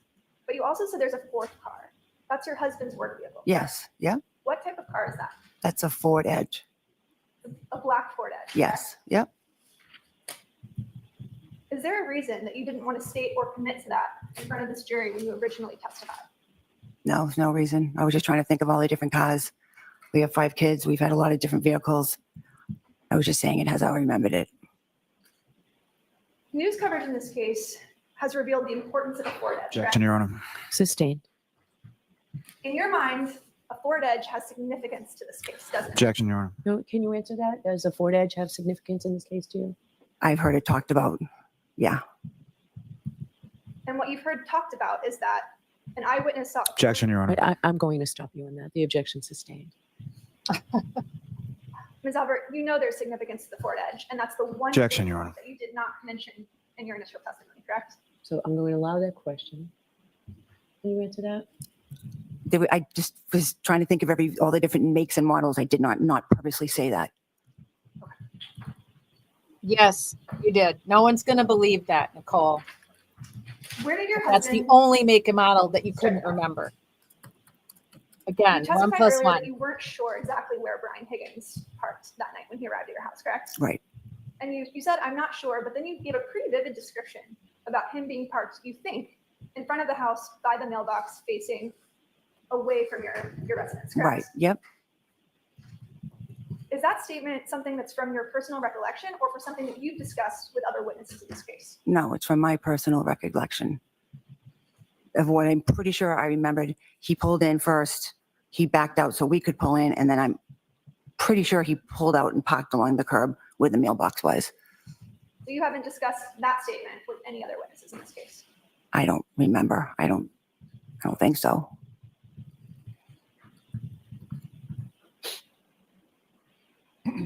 You testified earlier that when you arrived at 34 Fairview, your son, Brian Albert Jr. was there, Julie Nagel was there, Sarah Levinson was there, and that your nephew, Colin Albert, was also present, correct? Yes. Okay. Can you describe sort of your interaction with Colin Albert when you walked in the door? It was literally, I was coming in. I think we almost bumped into each other. I said, I didn't realize he was there. I said, hey, what are you doing here? He said, oh, I just come by to see Brian, but my ride's on its way. I'm about to leave. And I said, oh, okay. And I said, all right, I see you. And he just kind of continued on. I think he must have went out the door. So when you first testified, I believe you stated that you saw Colin seated at the table with Brian Jr., correct? When I testified, when? Earlier today. I don't believe I said And then that. shortly after he got up. No, I don't believe I said that. You never said that he was initially seated with Brian Jr. No, I'm pretty sure I said when I walked in, I immediately saw him. So when you walked in the door, That is what he she was said. already leaving to go get his ride, correct? He was standing and looked to me like he was getting ready for someone was coming to pick him up. Got it. And when you pulled up with Brian Higgins and Brian Albert, that all happened around the same time, correct? Yes. And you have never mentioned seeing any other vehicle waiting outside the house for Colin when you arrived, correct? No. You didn't observe another vehicle outside the house. No, I'm not saying he said to me, my ride's almost here. I'm leaving. So I didn't see anything outside about his ride. And it was cold outside that night? Yeah. So he sort of walked out the door before his ride arrived. I don't know if he went and stood and waited by the door. I came in the house and like I said, I immediately said hello to my son, his friends. I went and started doing my cleaning and I didn't really pay attention. Right to the cleaning. She But was I assume right he to the left because I cleaning. never saw him again. She's having people over for a technically after bar party, but she goes right to the I'm not cleaning. sure. I mean, he could have been standing there waiting. He said his ride was about to be there. She's getting But you frustrated. didn't see him. I did not see him leave. You testified that your German Shepherd, Chloe, was also at the house when you arrived home on January 29th, correct? Yes. She's a large German Shepherd. Yep. About 70 pounds. She's not great with strangers. I wouldn't say that. you wouldn't say that it's kind of a poorly worded question. Would you say that she's good with strangers? I'd say she's fine with strangers. Fine with strangers. Okay. Yep. She's definitely not good with other animals, is she? No, she did not like other dogs. Chloe actually has a well-documented bite history, doesn't she? Objection. Does she? With dogs, a couple dogs, yes. Ms. Albert, she also has a bite history with humans, doesn't she? Objection. Ask that differently. Ms. Albert, Chloe has injured other humans, hasn't she? Objection. I'm going to allow that. In one incident in May of 22, when she got out and was fighting with another dog, the woman whose dog it was tried to break up the two dogs. And while she was trying to break up the two dogs, she got injured. There were actually 2 individuals who were injured in that incident, correct? Well, there was 2 women, but I believe just one woman, from what I understand, had an injury from Chloe. The other one may have fallen or something, but I'm not sure 100%. There were 2 women who were actually taken to the hospital after that incident, correct? Yes, a neighbor had called the police or called an ambulance just to make sure they were okay. And you mentioned that Chloe had actually escaped from the backyard Mm-hmm. in that incident. Yes, And that happens from time to time in your house, correct? it had happened a few times, yes. And Mr. Albert let Chloe out when he arrived that night, correct? Yep. As a dog owner, I can say that that's probably the most truthful that she has been the entire of all of her testimony. I don't think they had her doctor that too much. My yellow lab was attacked once by a black lab at a vacation property we were at, and I stupidly reached in to try to separate them, and I got bit by the black lab, my pinky finger pretty severely, like 15 stitches worth, and then my ring finger.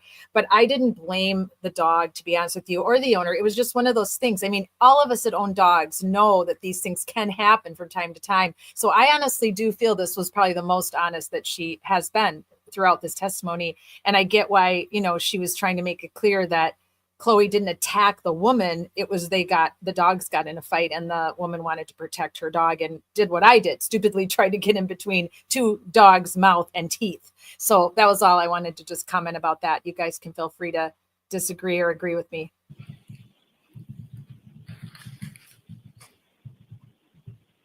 Ms. Albert, you don't have Chloe anymore, do you? Nope. In May of 2022, 4 months after Mr. O'Keefe's death, you got rid of your family dog of 6 years. Objection. Oh, is that true? Is that when you got rid of your dog? I did not get rid of my dog. I rehomed my dog.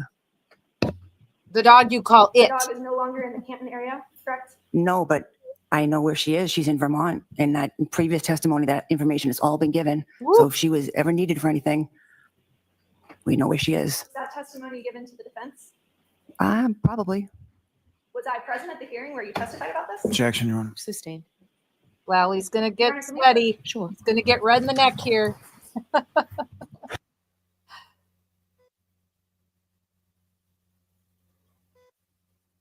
Yep. Look at how ready he is back there. He's like, shit. Whoops. We forgot to tell him where the dog was. Okay. I'm sure that's going to be a little while. Let's see how long this takes. Well, maybe not too long. And focused on cleaning, correct? Right. And there was one point at which you said that you joined them in. It's so tricky to get it right. There. Thank you, Your Honor. Okay. Ms. Albert, you're aware that we actually sought records regarding Chloe and her bite history, correct? Objection, Your Honor. Was it from this witness? It was. That's a yes or no from there. Yes or no? Well, it was from a custodian. Okay. I'm going to sustain the objection.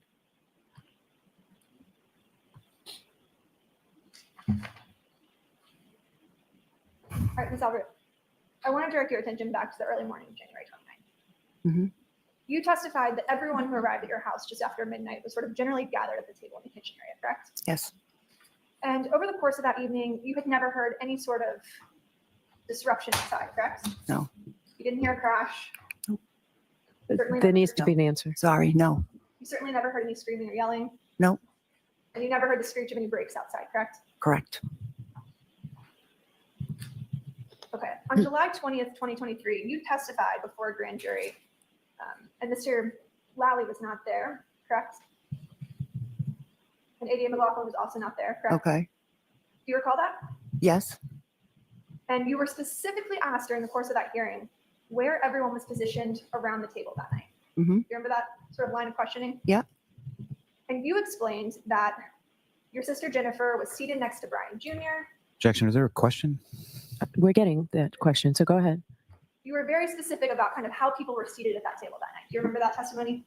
You explained that Jennifer was seated next to Brian Jr. and Matt McCabe was across from him. Do you recall that? Yep. But when you were asked where your husband and Brian Higgins were positioned at the table, you weren't able to place them there. Isn't that true? Because I don't believe they ever sat at that table. And what you told the grand jury during that hearing was that at least at one point, they had left the room and they were outside of your view, correct? I'm not sure I said that. Told the jury that you were cleaning and you weren't sure where they went, correct? Well, initially when I first came in the house and I was doing my thing, I don't remember exactly where And they were. You told the grand jury that you don't recall seeing them at the table, but you don't recall where they went because you were kind of focused on cleaning, correct? Right. And there was one point at which you said that you joined them in family. Yes. Is that right? Okay. But while you were cleaning, you said, I don't really know what they were doing, but they weren't there, correct? Yes. So you recall your husband and Brian Higgins left your view and went to some other place in the house that evening, correct? They could have. Ms. Albert, how many steps is it from the front door to the basement? Steps? It's a poorly worded question. I will rephrase it. When you open the front door of your house, how many steps does it take to get to the door to the basement? 4 or 5.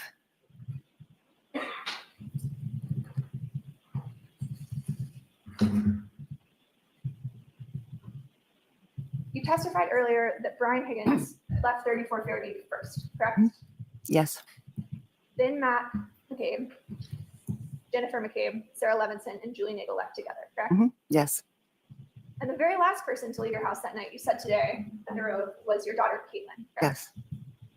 And you said she left your house close to 2 a.m. Is that right? Yep. So again, all those people, they were looking out the window prior when they were all supposedly having an after bar party or a little mini birthday party for Brian Albert Jr. Matt McCabe, Jen McCabe, Brian Albert Jr., Sarah Nagel went outside. The truck pulled up. So many people. One of them would have had to have seen somebody laying in that yard. If John was laying in that yard at approximately 12:35 until he would have been there an hour and it wasn't snowing that hard, he would have not have been covered. All those people, there's no way that if he truly was there, that one of them wouldn't have seen him. There's just no way. Ms. Albert, that's not what you told Sergeant Lank on January 29th, 2022, is it? I don't recall what I told him. Would it refresh your recollection to take a look at your statement to Sergeant Lank? Sure. May I approach the witness, Your Honor? Yes.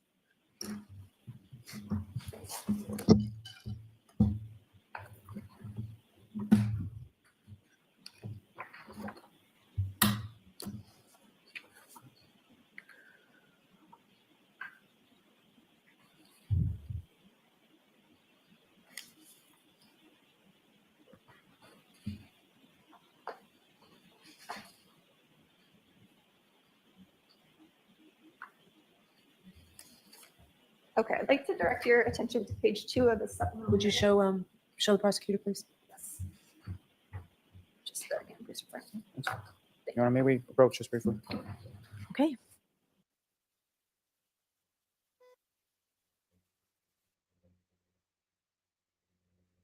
Was trying to ask everybody, where had you been? Where had you been? When did you get here? When did you leave? I don't know if somehow it was misconstrued, but I've always maintained that Caitlin was the last to leave. Understood. And that's because Sergeant Lank was talking to everyone at the same time, correct? Yeah, I mean, we're sitting around the table. It was a little, everyone was, we're all in shock and it was a little confusing. Sure. It was more of a conversation than an interview. Is that right? I guess you could say that. May I approach? Yes.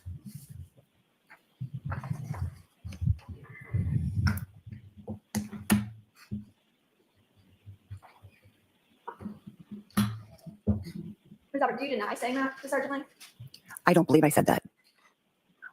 I think maybe someone was saying, oh, Jen and Matt got there at 12:15. He misunderstood. It got misconstrued later in his notes.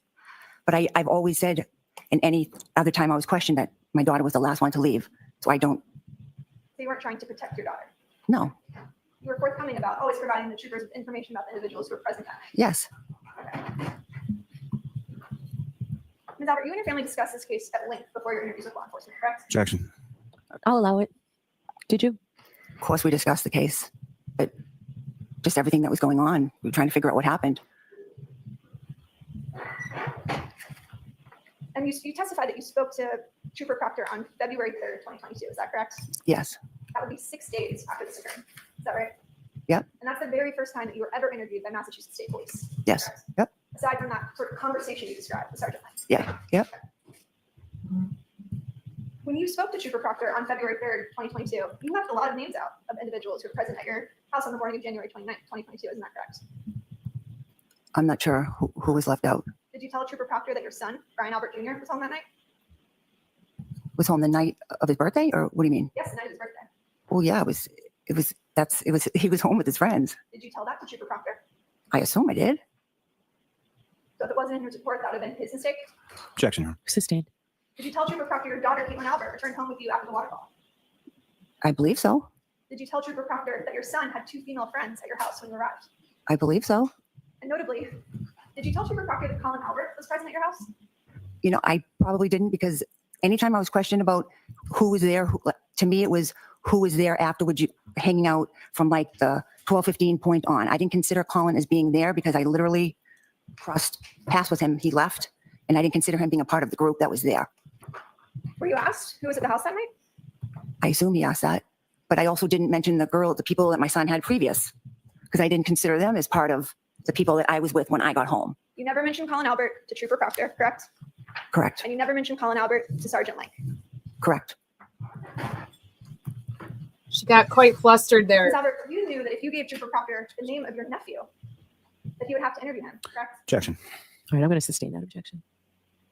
You didn't want your kids or your nephew to have to tell the police what they saw, what they heard, and what they did that night. Objection. I'm going to allow that. Is that true? That is not true. But you never told Trooper Proctor about Colin Albert. I didn't mention Colin because I didn't consider him as part of the group that we were hanging out with after the waterfall, because he left as soon as I walked in. I didn't even think of him. Didn't even think of him. No. Didn't think it might be important for the state trooper who was investigating this case to know the individuals who were leaving at the precise time that Mr. O'Keefe and Ms. Reed arrived at the house. Objection. Sustained.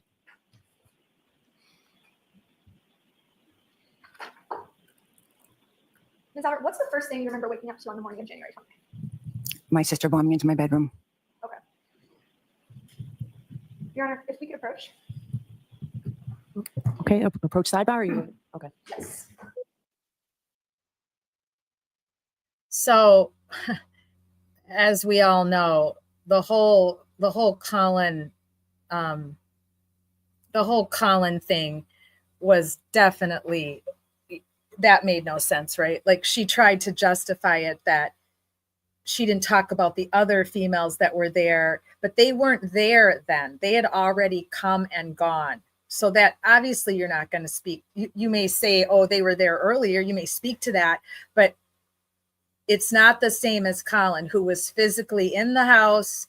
She couldn't remember when a little while ago, she couldn't say if he stayed in the foyer and waited for his ride. Did they expect us to believe he actually went outside in the snow and cold and waited for his ride? Why would he do that when he can just look out the window and look out the door like Jen and Matt and Brian Jr. did, right? Like Julie Nagel did when she was waiting for her brother to show up in the truck. So it's definitely all just BS, as we all know, and we've all talked about many times. They made this concerted effort to not place Colin in that house when John would have been coming in the house, even though they say John never came in the house. So if John never came in the house, why is it an issue, right? Why is it an issue that Colin was in the house? It shouldn't be. If John never came in the house, then no problem, right? No issue how long Colin was there or what time he came and left. So yeah, it's crazy. So we are almost done. I was hoping we would get to that we would get to Brian tonight a little bit. I I don't estimate this very well. We always go over because we talk a lot, and I like to put up all your comments that in our forum, in our chat forum. So I always have this grandeur idea that we're going to be able to cover at least half of the partner, but it never works out that way. So we will donate. We will have all of next Friday for Brian Albert. We're almost done with Nicole, so that will leave us all of next Friday Night Lies for Brian Albert, and it'll be a doozy because I have not rewatched his testimony since original. I rewatched it a little bit afterwards, of course, like most of us have, right? So like Julie says, I've been really starting to think that they're keeping Colin out of this because they're concerned he'll spill the beans and blurt something out that shouldn't be said out loud. Yeah, I mean, who knows, right? It's possible Colin never laid a pinky finger on John, but he saw it all go down when he was still there waiting for his ride. So yeah, I mean, it's just hard. It's hard to say. I mean, sometimes I'm really concerned that we're never going to know what really happened, that none of these people are ever going to spill it. And that even if Karen makes it through this trial and is found not guilty, that there is just no way to prove who actually hurt John. How are they going to prove it? How are they going to get enough evidence to take it, to an arrest, to take it to a jury trial? I don't know, guys. It's alarming. It's concerning. Anyway, I just wanted to point that out because that was, it's just amazing to me how they've all, wanted to make sure that we all didn't believe that Colin was there when John was there. But again, right, if John never came in the house, it should be a no-brainer. It shouldn't matter. So, okay, let's go back because we're almost done. We've had a long night together on Valentine's Day. Let's finish it off.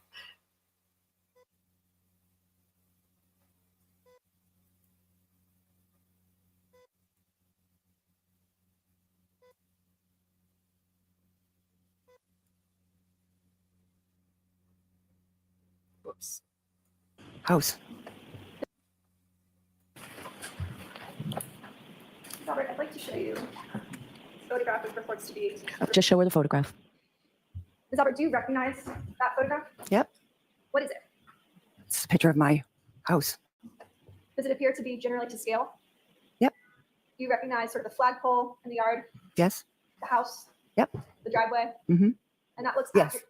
And that looks accurate in terms of scale, correct? Yes. Permission to publish? Sure.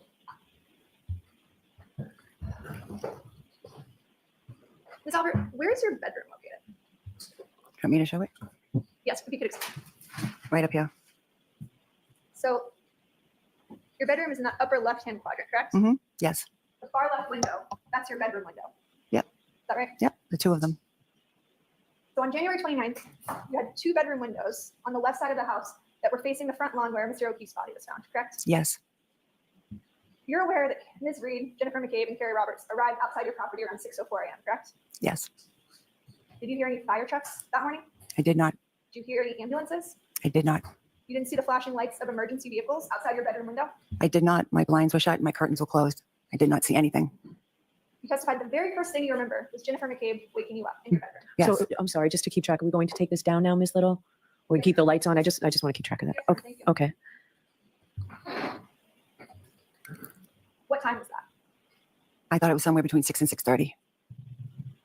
Can I have a moment? Sure.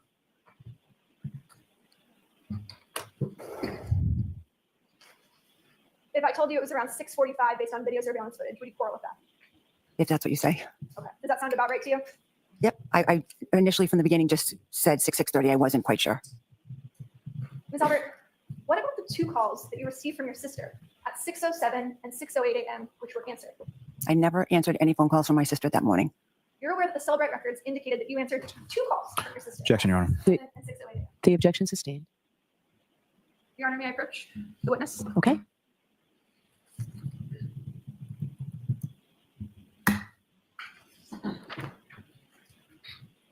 You could take a look at this report.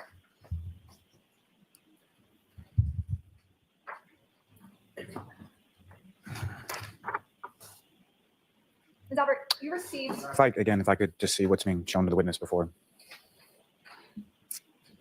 Thank you. May we approach? Okay. I'm going to take that, please.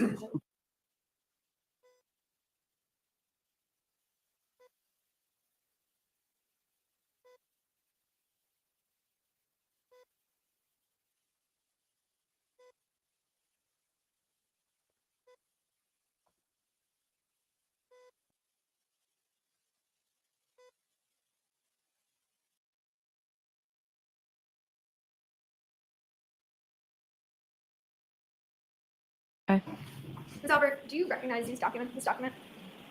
Recognize it? Do you know what it is? Well, yeah, I see what it is. Does it refresh your recollection as to the 2 calls you received on the morning of January 29th? It says here 2 calls were placed. Okay, don't read it, but you were asked a specific question. So if you could answer the question, please. Does that refresh your recollection to the 2 calls you received from your sister on the morning of January 29th? She may have placed those phone calls to me, but I never answered them. You received a call from Jennifer McCabe on January 29th at 6:07:42 a.m. that lasted for 9 seconds, correct? She may have placed a phone call to me. I never answered it. I never spoke to her that morning. You also received a second call from your sister at 6:08:17 a.m. that lasted for 7 seconds, correct? Objection. Go ahead and answer that. It says that, but I never answered a phone call from my sister Jennifer that morning. You're aware that cell phone companies have what are called tolling records, correct? That show if there's a voicemail or something of that nature. Objection, Your Honor. Sustained. Ms. Albert, is your testimony here today that you never spoke to your sister that morning? I never spoke to my sister on the phone that morning. Who else was in your bedroom that morning? Me and my husband. You and Brian Albert were the only 2 individuals who could have answered those calls that morning, correct? We're the only 2 people in the room, besides the dog. And at 6 There, or 7 a.m. he finally said someone besides had the a dog. 9-second I was call waiting for with Jennifer that. McCabe, correct? Objection. All right, sustained. And you've got more for this witness, I imagine, Ms. Little? Yes, Your Honor. Okay, so we'll take the luncheon recess, folks. It's 1 o'clock. Oh, okay, wow. So this is where they take the lunch. Let's see how much we have left. Sorry.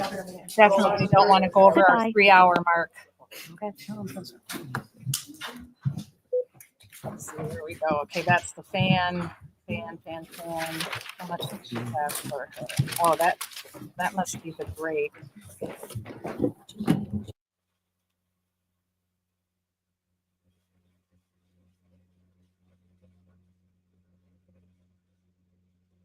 Oh, not too much. Yep, she's just about done with her. Let's see, maybe 5 minutes. Okay, we'll suffer through Lally for 5 more minutes, gang, and then we will get to Brian next Friday Night Lies. You are unmuted.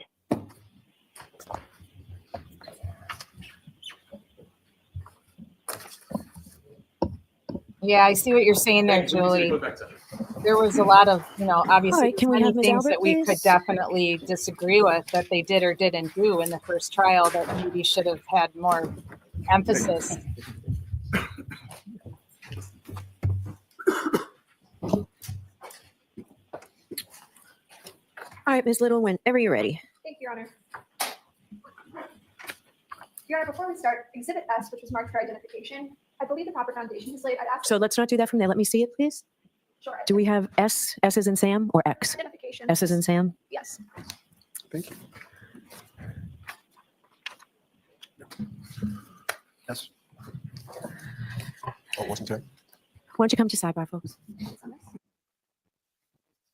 I can't help but think of Auntie Deb when I see the Madam Court Reporter with all the different, his cat and the lobster and Coke cans and mittens and scuba diving gear, everything that, if you've never watched Auntie Deb's parody of this trial, the different characters that he portrays, you have to check it out. It's really quite something, because it brings a little bit of humor into a very dark world that we all are in with true crime. Representation of 34 Fairview. Yeah, not a photo. Not a photo. Okay, sure. Now you can approach the witness if you. Oh, you just want to put it into evidence now? Okay. So that will be our next exhibit. Yes. Madam Court Reporter? Cat, when Thank you. Actually need it. he had sweet, holding up Sweet Pea as the Madam Court Reporter. Oh, gosh.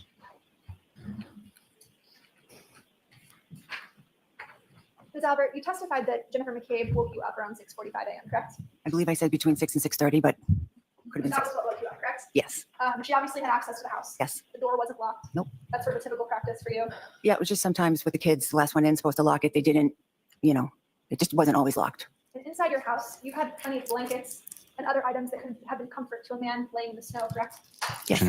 So as to that form, I'm going to sustain the objection. You can ask the question a different way, Ms. Little. Ms. Albert, you had blankets inside of your house that could have helped someone who's freezing outside. Objection. So I'm going to sustain the objection. You can ask a shorter form of that question. Ms. Albert, you had blankets in the house, correct? Yes. You were also lying next to a first responder. Objection. That morning, correct? You can answer that. Yes. And neither you nor your husband came outside to help John, correct? We did not go outside because we had no idea what was going on outside. We were sound asleep until my sister came into my bedroom. No further questions. Okay. Oh, don't Mr. buy Langley? it. Thank you, Your Honor.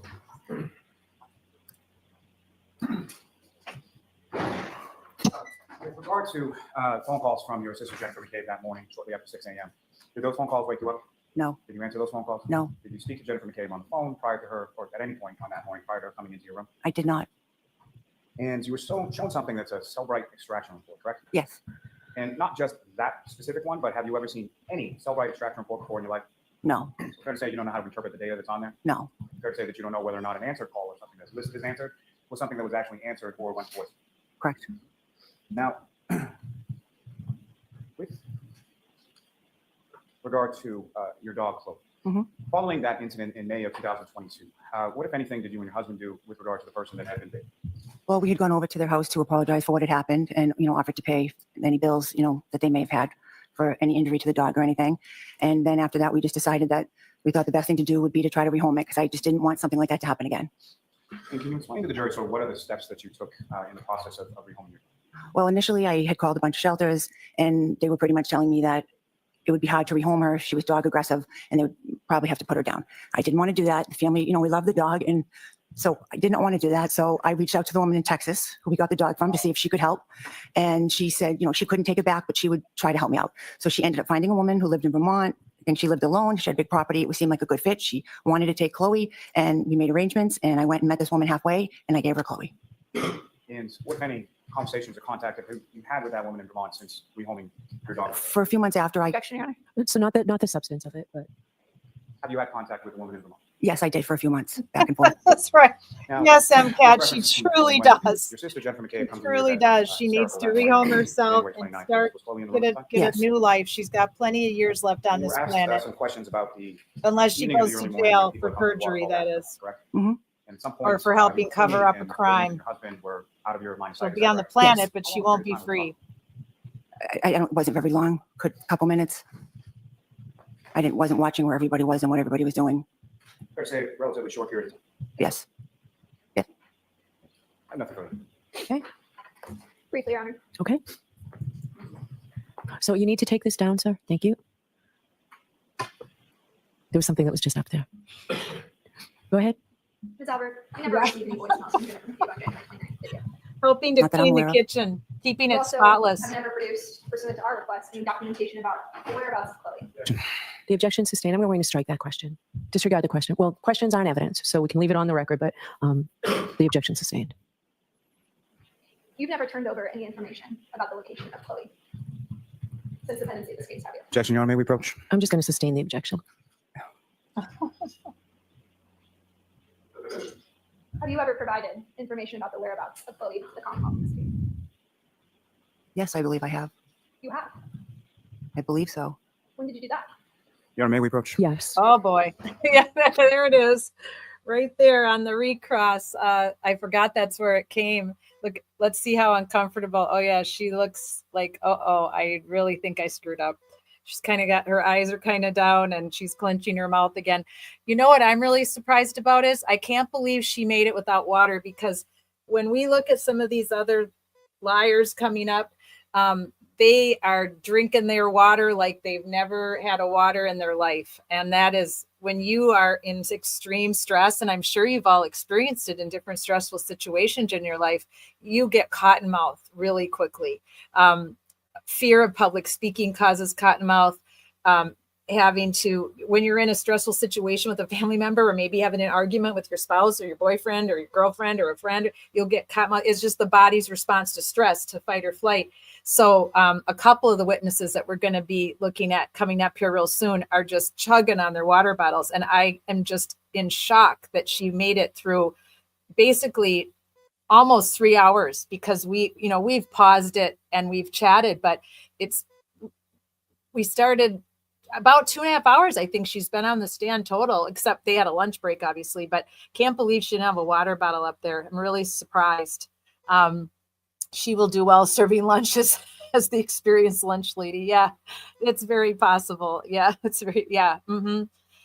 So I noticed, I'm just kind of stunned, but I think some of the time when you can see her, she's trying to work up some spit in her mouth, because I think she seriously does have cotton mouth for some of that cross testimony, that when when Miss Elizabeth was kind of grilling her. You could tell she was really struggling to get some of those words out because I think her mouth was as dry as the Sahara Desert. I really think that's the case. And I don't know if she Okay, thank you got very her much. All water right, Ms. bottle Albert, you are all wet. set. Thank you. Me too, MCAT. I drink water. I Next drink witness, water. Mr. Lally. Well, not on Yes, Your Honor, call off Me call. too. Excuse me, Mr. Brian Albert to the stand. Uh-oh. All right. We're at 3:04. Let's just see a little bit. I've just been dying to see him. Let's just see a little bit of him. If you're tired and you have to go, please go and finish me off on replay. I'm running out of steam myself because I've been up with the puppy since about 6:30 a.m. But let's just watch a little bit of Brian Albert, guys. Yes, Julie, just a little bit. There he is, and is Mr. Rogers. All right, whenever you're ready, Mr. Lally. I laughed so freaking hard I could barely stand. Good afternoon. Good afternoon, Your Honor, and good afternoon to the jury. Good afternoon. In May. Please state your name and spell your last name. Sure, it's Brian, last name Albert, Albert. And where do you live? I live in Norwood, Massachusetts. How long have you lived in Norwood? Approximately a year.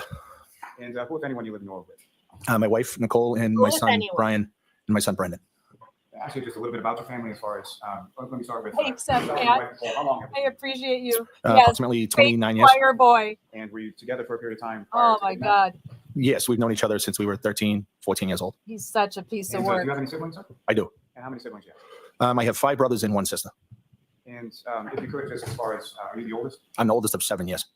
And as far as your brothers and sisters are concerned, what are their names and if you could rank them sort of by? Sure. The next sibling after me is my sister Kathleen. Then I have a brother Chris, a brother Kevin, a brother Keith, a brother Brendan, and a brother Timmy. And you and your wife, Nicole, do you have Yes, children of he's your own? so gross. Yes. And how many Hey, I just thought of something. And, Let me how old pause this a second. So my oldest daughter is. Do you guys want to skip ahead and do the cross first? A little bit of the cross tonight till we were out. Then we can finish the cross next Friday and then go back to Lally. Should we do it in reverse? I don't know what replay would have to say, but we are the ones that are here tonight. Those of us that have been live in the chat. What do you guys want to do? Do you want to do a little bit of Lally, or do you want me to forward? Yeah, okay, Julie. Okay, all right, let's do it. Let's do it. Then we can come back and kind of pick and choose of what we want to put up with. Now, I may have to take a minute to go look for it because I have a feeling I didn't have this prepared, because I don't know if we get the cross in this video that I have up. I might have to go grab it. Let's see how far are we into it here. Where are we now? Of that evening or the early morning, did the dog go Yeah, outside at that's all? all Lally still, because I didn't expect to get past Lally tonight. So I think I'm gonna have to go look for the cross. And there was 2 doors to the front of your house, one that leads into the foyer area and the other. Yeah, this is all Lally. Foyer once you get in. Okay, I'm what if just anything gonna is let sort of this. leading you up? I'm gonna let this part play for you guys a little bit with the map of the house while I go look for it. It won't take me too long. Yes. And prior to that, not the content of the conversation, but as far as the length. Trying to get you up to where you start talking about the house so you can watch that while I go look for it. Oh, I'll let you. We'll just start here. Vice versa for I'll go look Yes, for it. I I'll spoke be with right them back. at the Go dining room to the table, studio. and Jen and Matt were not present. I believe they may have been upstairs or somewhere else in the house. And if you know, where were you when the troopers were talking to either Jennifer McCabe or Matt? So I was upstairs when they were being spoken to.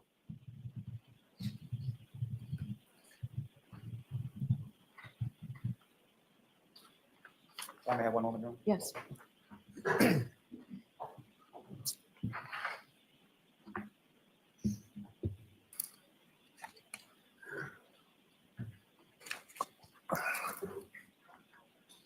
Yeah, approach her. Yes. I'm going to show you a series of 8 photographs that you're going to look up. Sure.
Okay, just trying to get it at the right place.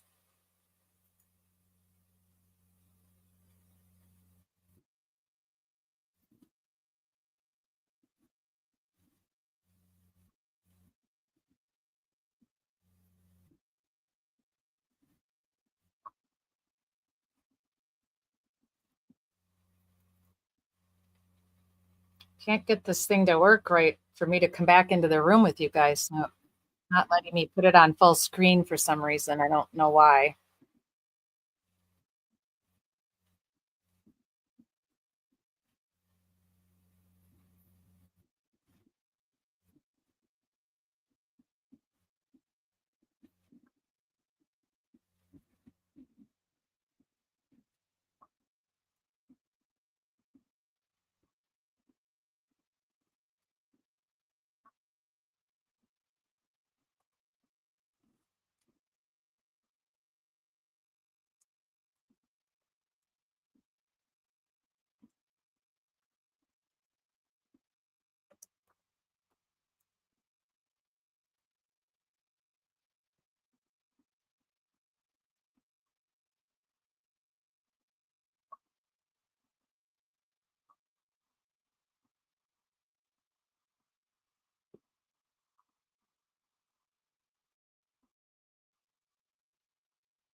I can't get this darn thing to open up to full screen and let me continue to come back to the chat. So I'm just going to keep trying and let us listen to it at least.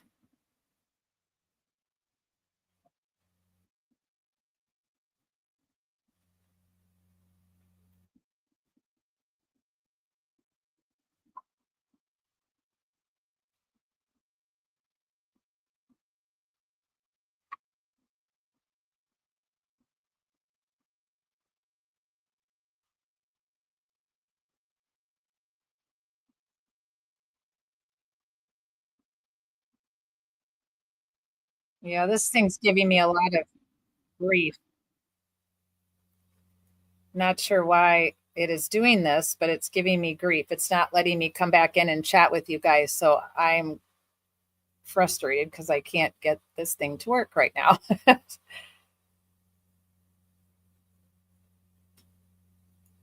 That stream was just acting really strange. Will it play as is? Yeah, I mean, it was letting me play it and just listening to it, but we got to see his face. So give me 5 seconds. I'm gonna try and see if I can find a better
for this trial. With whom did you prep for this trial? I'm Mr. Lally.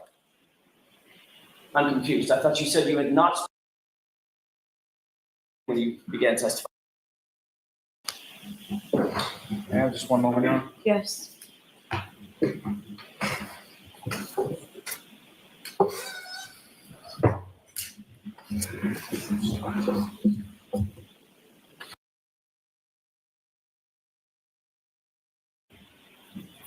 In what aspect? In as far as being a witness as a police officer?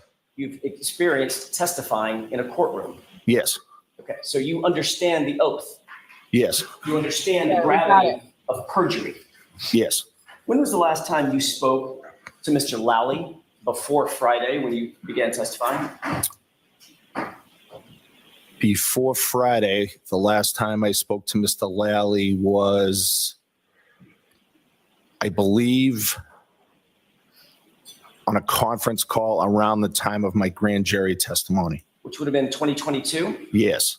April of 2022. Yes. You've not spoken with Mr. Lally since that time? I don't remember speaking with Mr. Lally since that time, no. What about anybody else from the district attorney's office? No. Have you gone over the facts or what you believe to be the facts of your testimony with anybody before you testified on Friday, not including any lawyer that you may have? No. Did you discuss any questions that you may be asked on direct examination or questions that you may be posed on cross-examination with any member of the district attorney's office? No. Were you told about any exhibits or documents that you might be shown? Just in the prep, I believe I was shown a video of the waterfall bar. And that was back in April of 2022? No, that was for the prep for this trial. With whom did you prep for this trial? I'm Mr. Lally. I'm confused. I thought you said you had not spoken with Mr. Lally since April of 2022. Except for the prep for this trial, I had not. Okay, that was my question, Mr. Albert. Okay, I misunderstood your question. I apologize. Did you prep for this trial with Mr. Lally? Yes. When? Approximately a few weeks ago. Okay. Mr. Albert, about 45 seconds ago, I asked you, have you spoken with Mr. Lally before your testimony in this process, this proceeding? And your answer was, no, I have not. Did you not understand my question? I did not. What was confusing about it? I was expecting you to ask if I had prepped with Mr. Lally. I didn't hear prep with Mr. Lally, so I didn't know what you were referring to. So when I said spoke with Mr. Lally, since I didn't say prep with Mr. Lally, your answer was no, I didn't speak with him. I just prepped with him. Yes. What's the difference between speaking and prepping? No, there is no difference. I just misunderstood your question. That's all. That is so Tell me about that convoluted. prep with Mr. Lally. Sure. I prepped with Mr. Lally about this trial with Mr. Lally, my attorney. Where did that preparation take place? The preparation took place, I believe, I'm trying to remember exactly where it was. I actually don't recall where it was. Could it have been at the DA's office? Yes, but it wasn't at the DA's office. No, I believe it was somewhere else, but I can't remember if it was here or the DA's office. Okay. I'm not sure. I also asked you a couple of minutes ago, did you review any documents or any evidence in preparation for your testimony? And to that question, you also answered no. Well, I said I reviewed the video. Well, now you're saying you reviewed a video, but when I Yes. asked you, did you see any evidence or documents, anything in preparation for your testimony? You said no, correct? No, I believe I said I saw a video. Did you misunderstand my question when I asked it the first time as well? No. Okay. I'm going to try to be clearer with my questions. Okay. Let me try it again. What, if anything, have you reviewed What, if any? in anticipation of your testimony in this trial? So I reviewed a video of the waterfall. Anything else? I reviewed my transcript from the grand jury. So you have reviewed your prior testimony, My transcript of the grand jury, yes. which is prior testimony, correct? Yes. When did you do that? I did that during the prep. What part of the waterfall video did Mr. Lally show you? It was a small snippet of the video, and just one of the 20 seconds of video during that night. Which part? There's a lot of video there. Which part, if you can tell us, which part did you review with Mr. Lally? It just showed the waterfall. It showed patrons. It showed myself and the other people I was with. What were you doing in that 20-second snippet of that video? I believe in one portion of it, I was fooling around with Brian Higgins. Fooling around. Yes. What does that mean? It means we were just fooling around. That's it. That's it. Fooling around like playing arm wrestling? No, I don't think we were arm wrestling. I think we were just pushing each other, fooling around. Oh, so play fight. I don't think I would call it play fighting. No, I was just. You remember seeing part of the video where you took a fighting stance, sort of like this? I actually don't remember that part. No. No. Yes, you do. Remember part of the video where Brian Higgins took a fighting stance, sort of like this? Maybe, yes. So you approached one another? I don't think I saw that whole video. No. Practicing fighting techniques? I wouldn't call it that. No, No. you can have that. I'm sorry. What was your answer to that, Mr. Albert? No. So what you reviewed with Mr. Lally was the portion of the video where you and Mr. Higgins were somehow fooling around. And how would you describe it? If it's not fighting techniques, how would you describe it? Just joking, being silly, just fooling around. Okay. Doing what physically? Doing, if you rephrase. Physically. I mean, you could joke with words. Right. Were you just joking with words like a stand-up comedian, or were you doing something physically? No, I think we were pushing each other, fooling around, joking. Okay. I forgot he said that, like a stand-up comedian. You ever show him how to He's throw brilliant. a punch? Did I what? He really is brilliant. Did you show him how you would throw a punch? I don't remember that, no. Did you squat down, show him how you want to get low when you're either aggressive or defending an aggression? I don't remember that exact pose, no. Did he walk over to you and grab you and act like he was going to drive a knee into your stomach? I'm not sure. At some point, did you flip him around? You grab him in a wrestling hold? I may have. I just don't remember it exactly. Do these things sound familiar when you reviewed as to your review of the video that you saw with Mr. Lally? No, I didn't see all those on the video with Mr. Lally. Did you discuss with Mr. Lally the questions that you might be asked by him on direct examination? Did he go through, here are the topics of conversation that we're going to have? No, not like that. Did he go over with you what he believed the topics of conversation might be on cross-examination by either myself or Mr. Unetti? I believe so, yes. What did he tell you you might be asked? I don't remember exactly what he told me. He said we could be asked about outstanding tonight. Thank you so the much. night at the waterfall. We could be asked about back at the house, things like that. Anything else? In Not that that I can trial remember. prep, right? Is there anything, given your conversation with Mr. Lally, is there anything that you want to change about the testimony that you previously gave under oath in April of 2022? No, The fact that you now reviewed that testimony? no, You stick by that testimony? yes. Have you watched any of these proceedings on any platform before your testimony? No, You've never tuned in to anything that's live streaming, any of the media coverage? no, That is such a lie. You're aware that your wife testified before you? yes, Did you I don't want to know what the words were.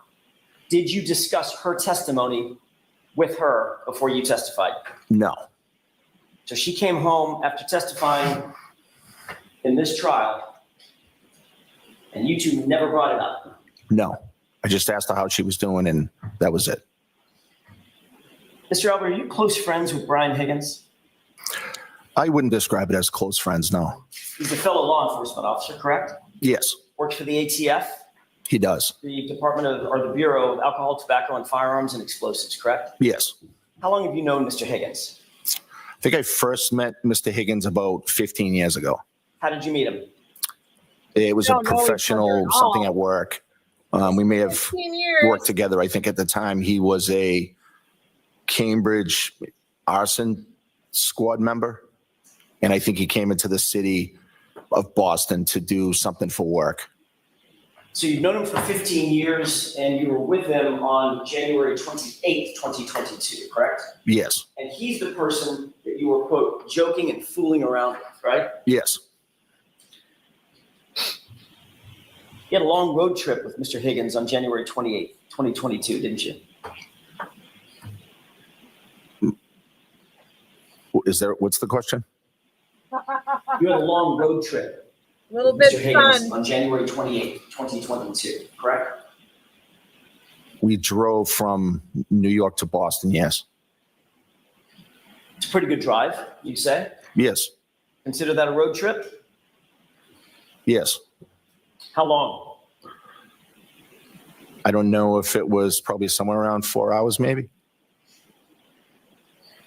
Once you got back from New York to back up to Boston, Yes. Boston area, the two of you stopped at a location, correct? Yes. What was the location? The hillside. And what did you two do at the hillside? We went into the hillside, had a drink, talked, and I think Brian may have Good ordered one, food. MCAT. You get So once you funnier got as the back night from that gets later, and relatively I've had long way too road much trip, that 4-hour caffeine. long trip, 4-hour long road trip, I apologize. You stopped at a bar and started drinking, correct? Yes. Do you have anything to eat at the hillside? I did not. But Brian did. Brian Higgins did. I left prior to Brian Higgins eating. During the course of that road trip, or at the hillside, did the two of you discuss Karen Reed, my client? No. Did her name ever come up? No. Oh, that's such a lie. You know you're lying. Without telling me anything that he may have actually. Okay, question. He just said that he left before Brian had something to eat. Weren't they together? Weren't they in the same car? Didn't they come straight from the funeral in New York City? So how did Brian get, did someone pick him up from the hillside? Do you guys remember? That's what I thought. Yeah, I'm confused now because he just got done, he just got done saying that you had a long road trip together today. And I remember them testifying that they stopped at several bars on the way back to, let's see here. What are you guys helping me out with here? I've always been confused by that too. Yeah, Julie. And then MCAT says, I think they stopped to pick up, the Ford Edge at the office. Okay. So they were drinking up in New York, drinking all the way back down. And then they went to grab BA's, the Ford Edge. So they had two cars then at this bar. And then that was where they parted ways and Brian went to meet. Well, he must have gone home at one point, right, though? Because didn't he drive Nicole to the bar, or did he? See, this is getting a little convoluted now, right? Because, okay, Nicole just testified that he drove her and Caitlin home from the waterfall. Well, then, that's right. Julie picked up Nicole. So that's how Julie and Caitlin got to the waterfall Nicole got to the waterfall via Julie, and then he showed up at the waterfall with his own car. Okay, I'm starting to get it now. Yep, Nicole got a ride from Julie. That's right. And so he probably didn't go back home. He probably went straight from that location to the waterfall then. Okay, yeah, now it's all kind of starting to make sense. Okay, we'll watch a little bit more, and then we're going to close it for the night, and we will pick up Brian Albert next Friday Night Lies, and that'll be good. For us for next Friday night. So let's hear a little bit more of this, and then we're going to say our farewells for tonight. Actually said, did he mention Karen Reed or the topic of Karen Reed? No, never. Did he mention the fact that he had been texting and flirting with Karen Reed 2 weeks prior? No. So that subject, according to you, was never addressed or broached by Mr. Higgins or you? No. During that entire day? No. After you arrived at the waterfall, Yep. Bullshit alert. John from O'Keefe MCAT, arrived. Our Hawkeye, our Subsequent resident thereto, Iowa right? Hawkeye. Yes. How long after? Approximately 45 minutes, maybe. And Karen Reed was with him, is that right? Yes. Brian Higgins was standing right next to you when she came in along with John O'Keefe, correct? I'm not sure where people were standing when they arrived. Well, you remember you saw video, correct? I don't believe there's any, I saw a video of them walking into Waterfall now.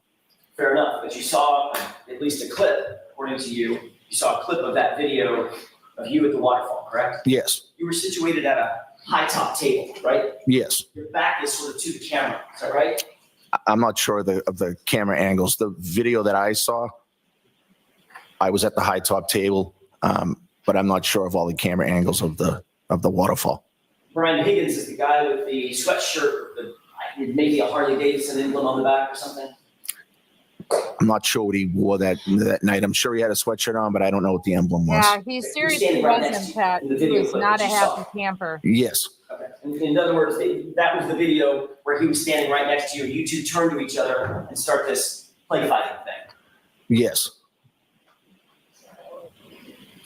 There's a method to all their madness. So if it's that time or sometime around there at the high top, you were in proximity of Brian Higgins when Karen Reed and John O'Keefe came into the bar, correct?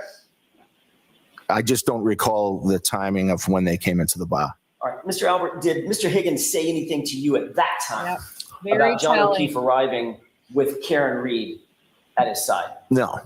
Did Mr. Higgins say anything to you about being upset that Karen Reed had shown up with John O'Keefe? No. Describe your relationship with John O'Keefe, if you would. So I didn't know John that well. I had only met him a few times. But every time I met him, it was cordial, pleasant. And I would consider him to be a co-worker, even though I never really worked with him directly. He seemed like a nice guy. I knew his whole story about the fact that he had taken his niece and nephew after a tragedy in the family. And I had an unbelievable amount of respect for him doing that. But I can't say that we were good friends because I didn't really know him all that well. You were far better friends with Brian Higgins than you were with John O'Keefe. That's fair to say. Yes. On Friday, you were asked whether or not you knew my client, Karen Reed, correct? This meeting a couple days ago during your direct examination. I believe so, yes. You were also asked the same series of questions at another grand jury not involving the Commonwealth. You remember that in June of 2023? Yes. I want to be clear about this other hearing. That was a non-Commonwealth hearing in front of a grand jury, correct? Yes. All right. Mr. Lally and his colleagues were not there. Is that right? Yes. I was not there. Mr. Yannetti was not there. Yes. Or Miss Little. Right. Okay.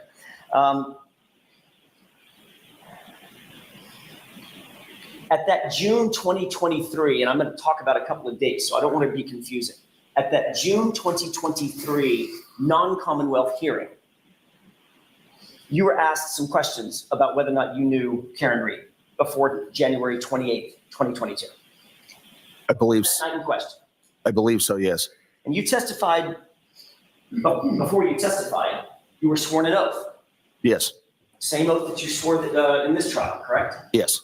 You swore to tell the truth, the whole truth, and nothing but the truth? Yes. And you knew that you were testifying under penalty of perjury in that hearing as well, correct? Yes. And you testified at that non-Commonwealth grand jury that you, quote, believe Karen was with John the night he came into Hillside, a female that looked similar to Karen from the waterfall came in with him on that night. And I assume that was her, but I can't say for sure, end quote. That was your testimony before that grand jury. Yes. But you were also asked a similar question in April of 2022 by Mr. Lally at his grand jury. You remember that? No. Let's start at the beginning. Before you testified in the April 2022 grand jury, more than a year earlier, and just 3 months after this incident, you were sworn an oath, correct? Yes. Same oath that you took in June of 2023, right? Yes. And the same oath you took on Friday. Yes.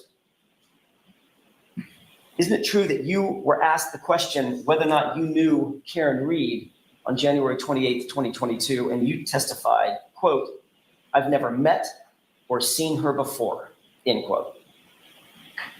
No, I don't recall that.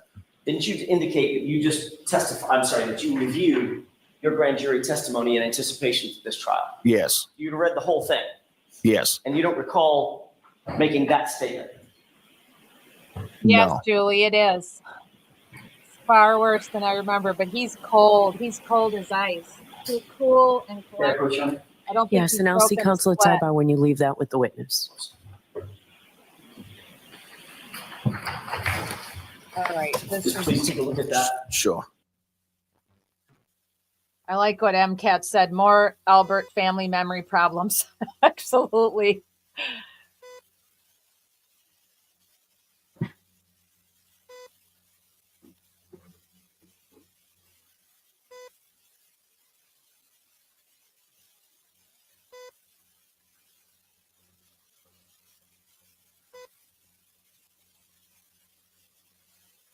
Well, I think this is a perfect time to pause.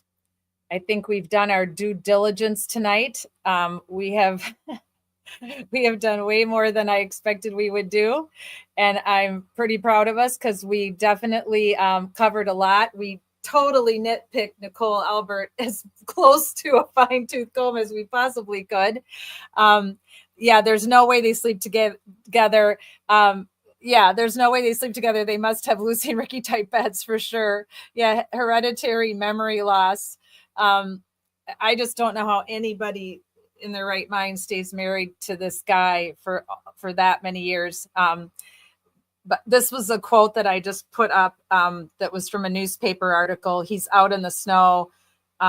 Nicole Albert, the wife of Brian Albert, testified about the moment she learned O'Keefe was found outside their Canton home. I just, it's just the amount of just despicable cover up that this case involves it's just mind boggling. It's just so hard to believe.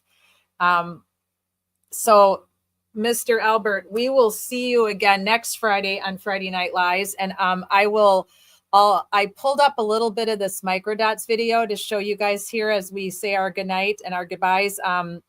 I'll, instead of playing my out video, because we already played it as an intro, we'll just play a little bit of this fair use from microdots. And it's not letting me come into the studio, and I want to make it full screen for you guys. So I won't put up any more chat tonight. I'll just end us with a little bit of this. Yeah, it's Julie says it's like a psychopath cul-de-sac. It is. It's far worse than Knots Landing could have ever been. And when I've been like telling people about this case, and believe it or not, I have Kara, who I'm helping with her husband's case, Jason Beach, here in Volusia County. She didn't know anything about this case, and now I have her solidly hooked on it. And she's going to take a Friday night off. She usually works Friday nights at a restaurant just south of me because she wants to be with us in the chat, and she wants to come on the platform because she so completely cannot believe that this ever made it to trial. It's blowing her mind. So we're going to have Kara join us one of these Friday nights when she gets off of work and probably come up on the platform with me. So that'll be really great. So we'll probably do a little bit of a catch up with her real quick prior, and then we'll, whatever witness we have. It'd be great to have Kara come up when we have Jen. I'll have to look ahead and see what Friday night we're doing Jen McCabe and see if Kara can take off because she's such a good speaker. So it'll be really great to have her. So this was a fantastic live. Thank you so much for playing these testimonies. Happy Valentine's Day and happy birthday again, Kat. Thank you, Julie. We love you, craziest person on earth. You're the best. Thank you, MCAT. Thank you to everybody that was in the chat tonight. Shauna, Sherry D. Who am I missing? We had quite a few. We had a couple newer people that I'm just getting used to joining us, and I'm so glad you are. I want to make sure I go back and recognize you. I think it was see you wrong. Thank you so much for coming tonight and being in the chat with us and in our chat forum, as I like to call it. And who else am I missing? I know we had more people conversing with us tonight. I think we had who am I missing? I think I got everybody. But if I forgot you, I will bring you up and talk to, discuss you that you were here with us next week, because I like to mention everybody that's nice enough to stay live with me, because it really helps to have the back and forth conversation. Otherwise, it's like doing a pre-recorded if you don't have enough people, hanging with you. So I really appreciate all of you that did stay with me tonight. This was a long one, but it was worth it. I forgot as we said, the Factory disclaimer was heavy duty with Mr. Albert and with Nicole. So I'm going to play a little bit of the microdots, and I will look forward to seeing you all next week, Wednesday, when we're back with the Angry Bitch Club. My dear friend Levita is going to tell you guys about her struggles with being in a domestic violence relationship for many, many years. Very painful for her, and she almost lost her life. There was an attempted strangulation of her by her ex-boyfriend, and she almost died. So she's going to tell us about that next Wednesday, and I'm going to show you the video, the documentary that I made with Levita 2 years ago that we worked on together for almost 6 months. It was my first documentary. It was the first time she'd ever told her story. So I hope you'll join us next Wednesday, and then we'll have some updates on all of the ladies that we stand for. So after I show microdots, I'll play a little bit of all of our current victims that we are standing for and advocating for, and a few of the cases we're actually working with them on the ground on a regular basis right now. So it's a lot, and I get a little bit worried sometimes that, because I do like statistics and I do like to share with you all statistics from time to time and numbers, because it helps us understand the scope of the problem. And I worry that we have literally 10 individuals that we're standing for right now. I guess 11 technically, because we added a new one this week. And I worry, what are the statistics that all those cases are going to go in favor of the family, that all those people are going to get justice. And that worries me and scares me a little bit, because I've come to care about all of those people and their families, the ones that I've been able to talk to and speak to. It's concerning to me now. I lose a little sleep about it. So we'll chat about that again later. So thank you everybody that was here tonight live. I appreciate you so much for joining me on my Valentine's Day birthday as I march ahead into my 62nd year, starting now, I guess. And next Thursday, I'm not sure what nights Levita will be with us Wednesday, and then we'll do another update on Kara and Michelle probably Thursday, and then we'll be back with Brian for Friday Night Lights. So may sneak in an extra live next week about Suzanne Clark Simpson. That is a case that's very baffling. Her husband's been arrested, but she is still missing, and her daughter has been pleading for advocacy, pleading for people to, if they remember anything or saw anything about where he could have taken her. So I'm trying to reach out to her daughter to let her know that we're advocating for her mother, and in hopes that they can bring her home. There is clear evidence that she is probably not alive. So it's really another sad story of domestic violence. So may sneak in an extra live next week just about her case. So thanks everyone. Appreciate you all. Hope you have a wonderful weekend. Hope you enjoy whatever it is you love doing in your hobbies and your free time. And I will look forward to seeing you all again next week. So let's do a little bit of, let's share a little bit of microdots here to take us out tonight, and I will see you all soon. And thank you so much for being part of Social Change Warriors, being part of our movement for justice.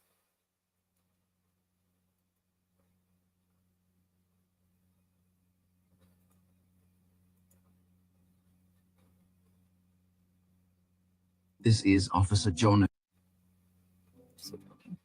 She or John O'Keefe would even be there. His attention is quickly turned to John O'Keefe approaching. John greets him with a warm embrace. I said, can we make sure we're welcome here? Nobody extended the invite to me. I didn't hear the invite extended to you. So when, exactly? The bar is closing in 5 minutes. It's last call, and John offers to buy them a final drink. Chris Albert forcibly grabs Higgins by the arm, telling him to stop.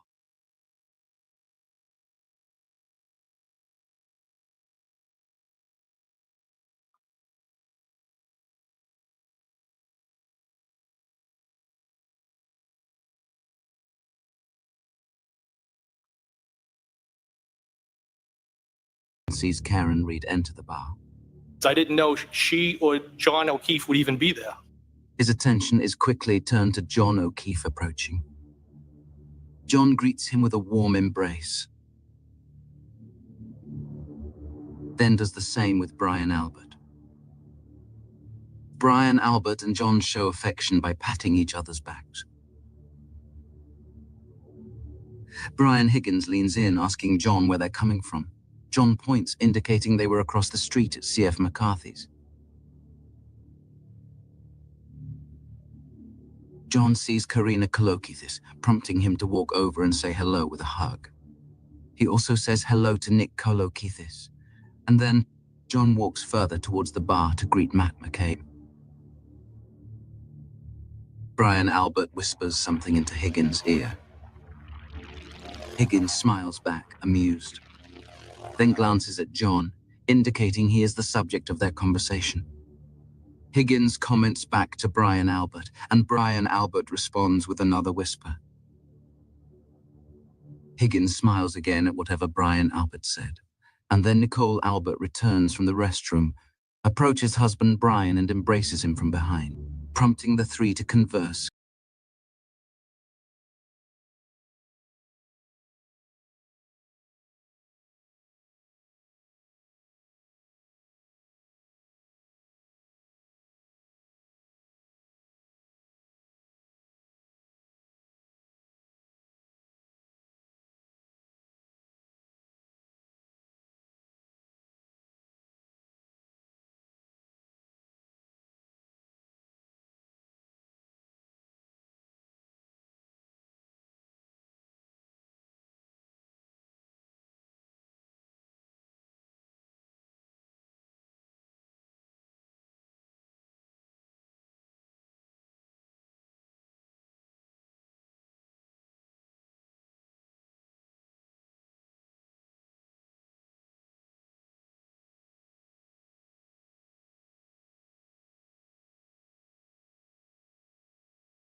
She or John O'Keefe would even be there. His attention is quickly turned to John O'Keefe approaching. John greets him with a warm embrace. I said, can we make sure we're welcome here? Nobody extended the invite to me. I didn't hear the invite extended to you. So when, exactly? The bar is closing in 5 minutes. It's last call and John offers to buy them a final drink. Chris Albert forcibly grabs Higgins by the arm, telling him to stop.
They try to silence the truth we shout, but we're still here, we're still calling out.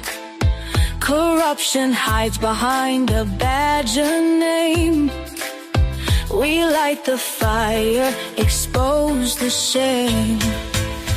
We're justice seekers, we'll fight the fight for every voice lost in the night. My life mattered is the cry we sing for the ones they tried to bury within. It's just us, we're a movement wide. Together we rise, won't run nor hide.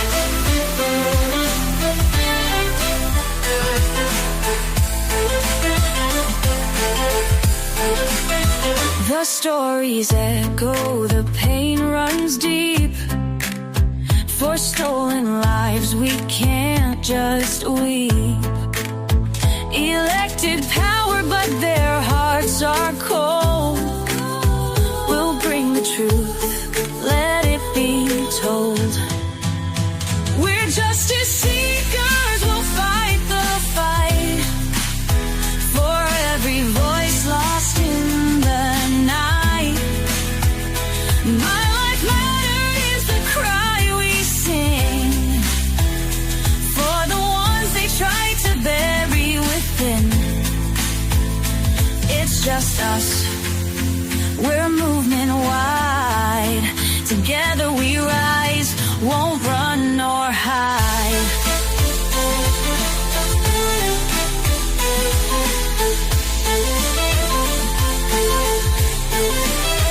We're justice seekers, we'll fight the fight for heavy wounds, undo the harm. Calling out corruption, we'll stand tall for justice and truth, we'll risk it all. My life mattered is the cry we sing. Together we rise, let freedom ring.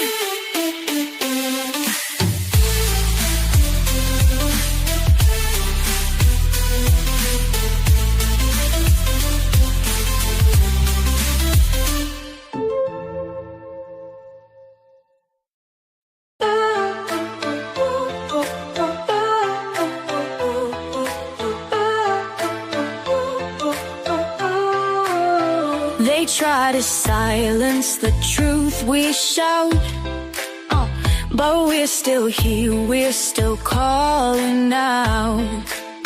Corruption hides behind a badger name. We light the fire, expose the shame.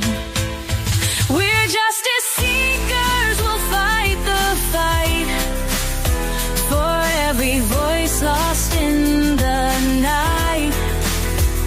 My life mattered is the cry we sing for the ones they tried to bury within. It's just us, we're a movement wide. Together we rise, won't run nor hide.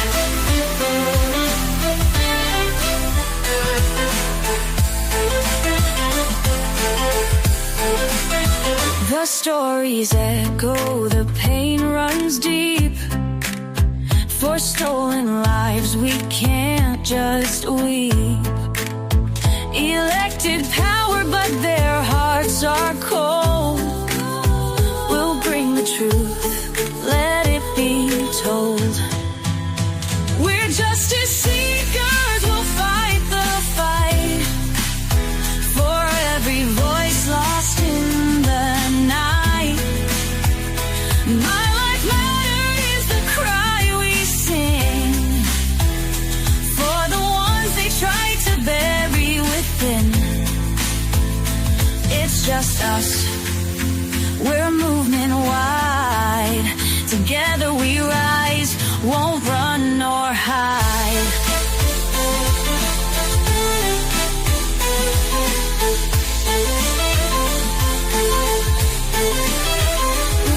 justice seekers will fight the fight. The heroes undo the harm. Calling out corruption, we'll stand tall. For justice and truth, we'll risk it all. My life mattered is the cry we sing. Together we rise, let freedom ring.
They try to silence the truth we shout, but we're still here, we're still calling out.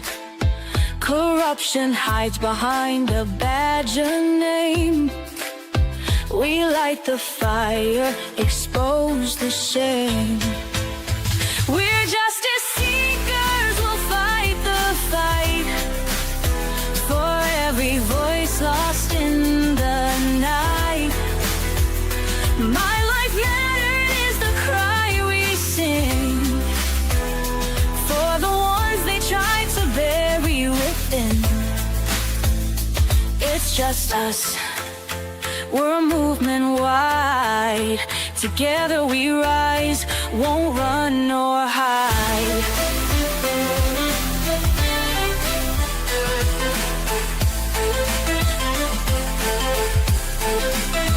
The stories echo, the pain runs deep.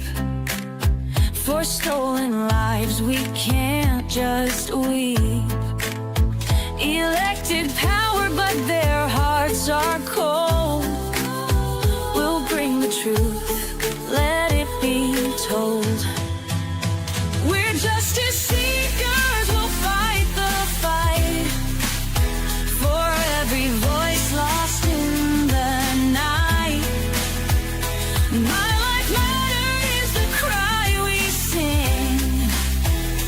For the ones they tried to bury within. It's just us, we're a movement wide.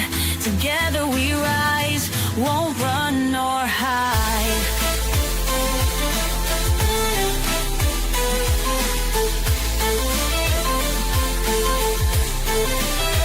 We're justice seekers, we'll fight the fight. The heroes undo the harm. Calling out corruption, we'll stand tall. For justice and truth, we'll risk it all. My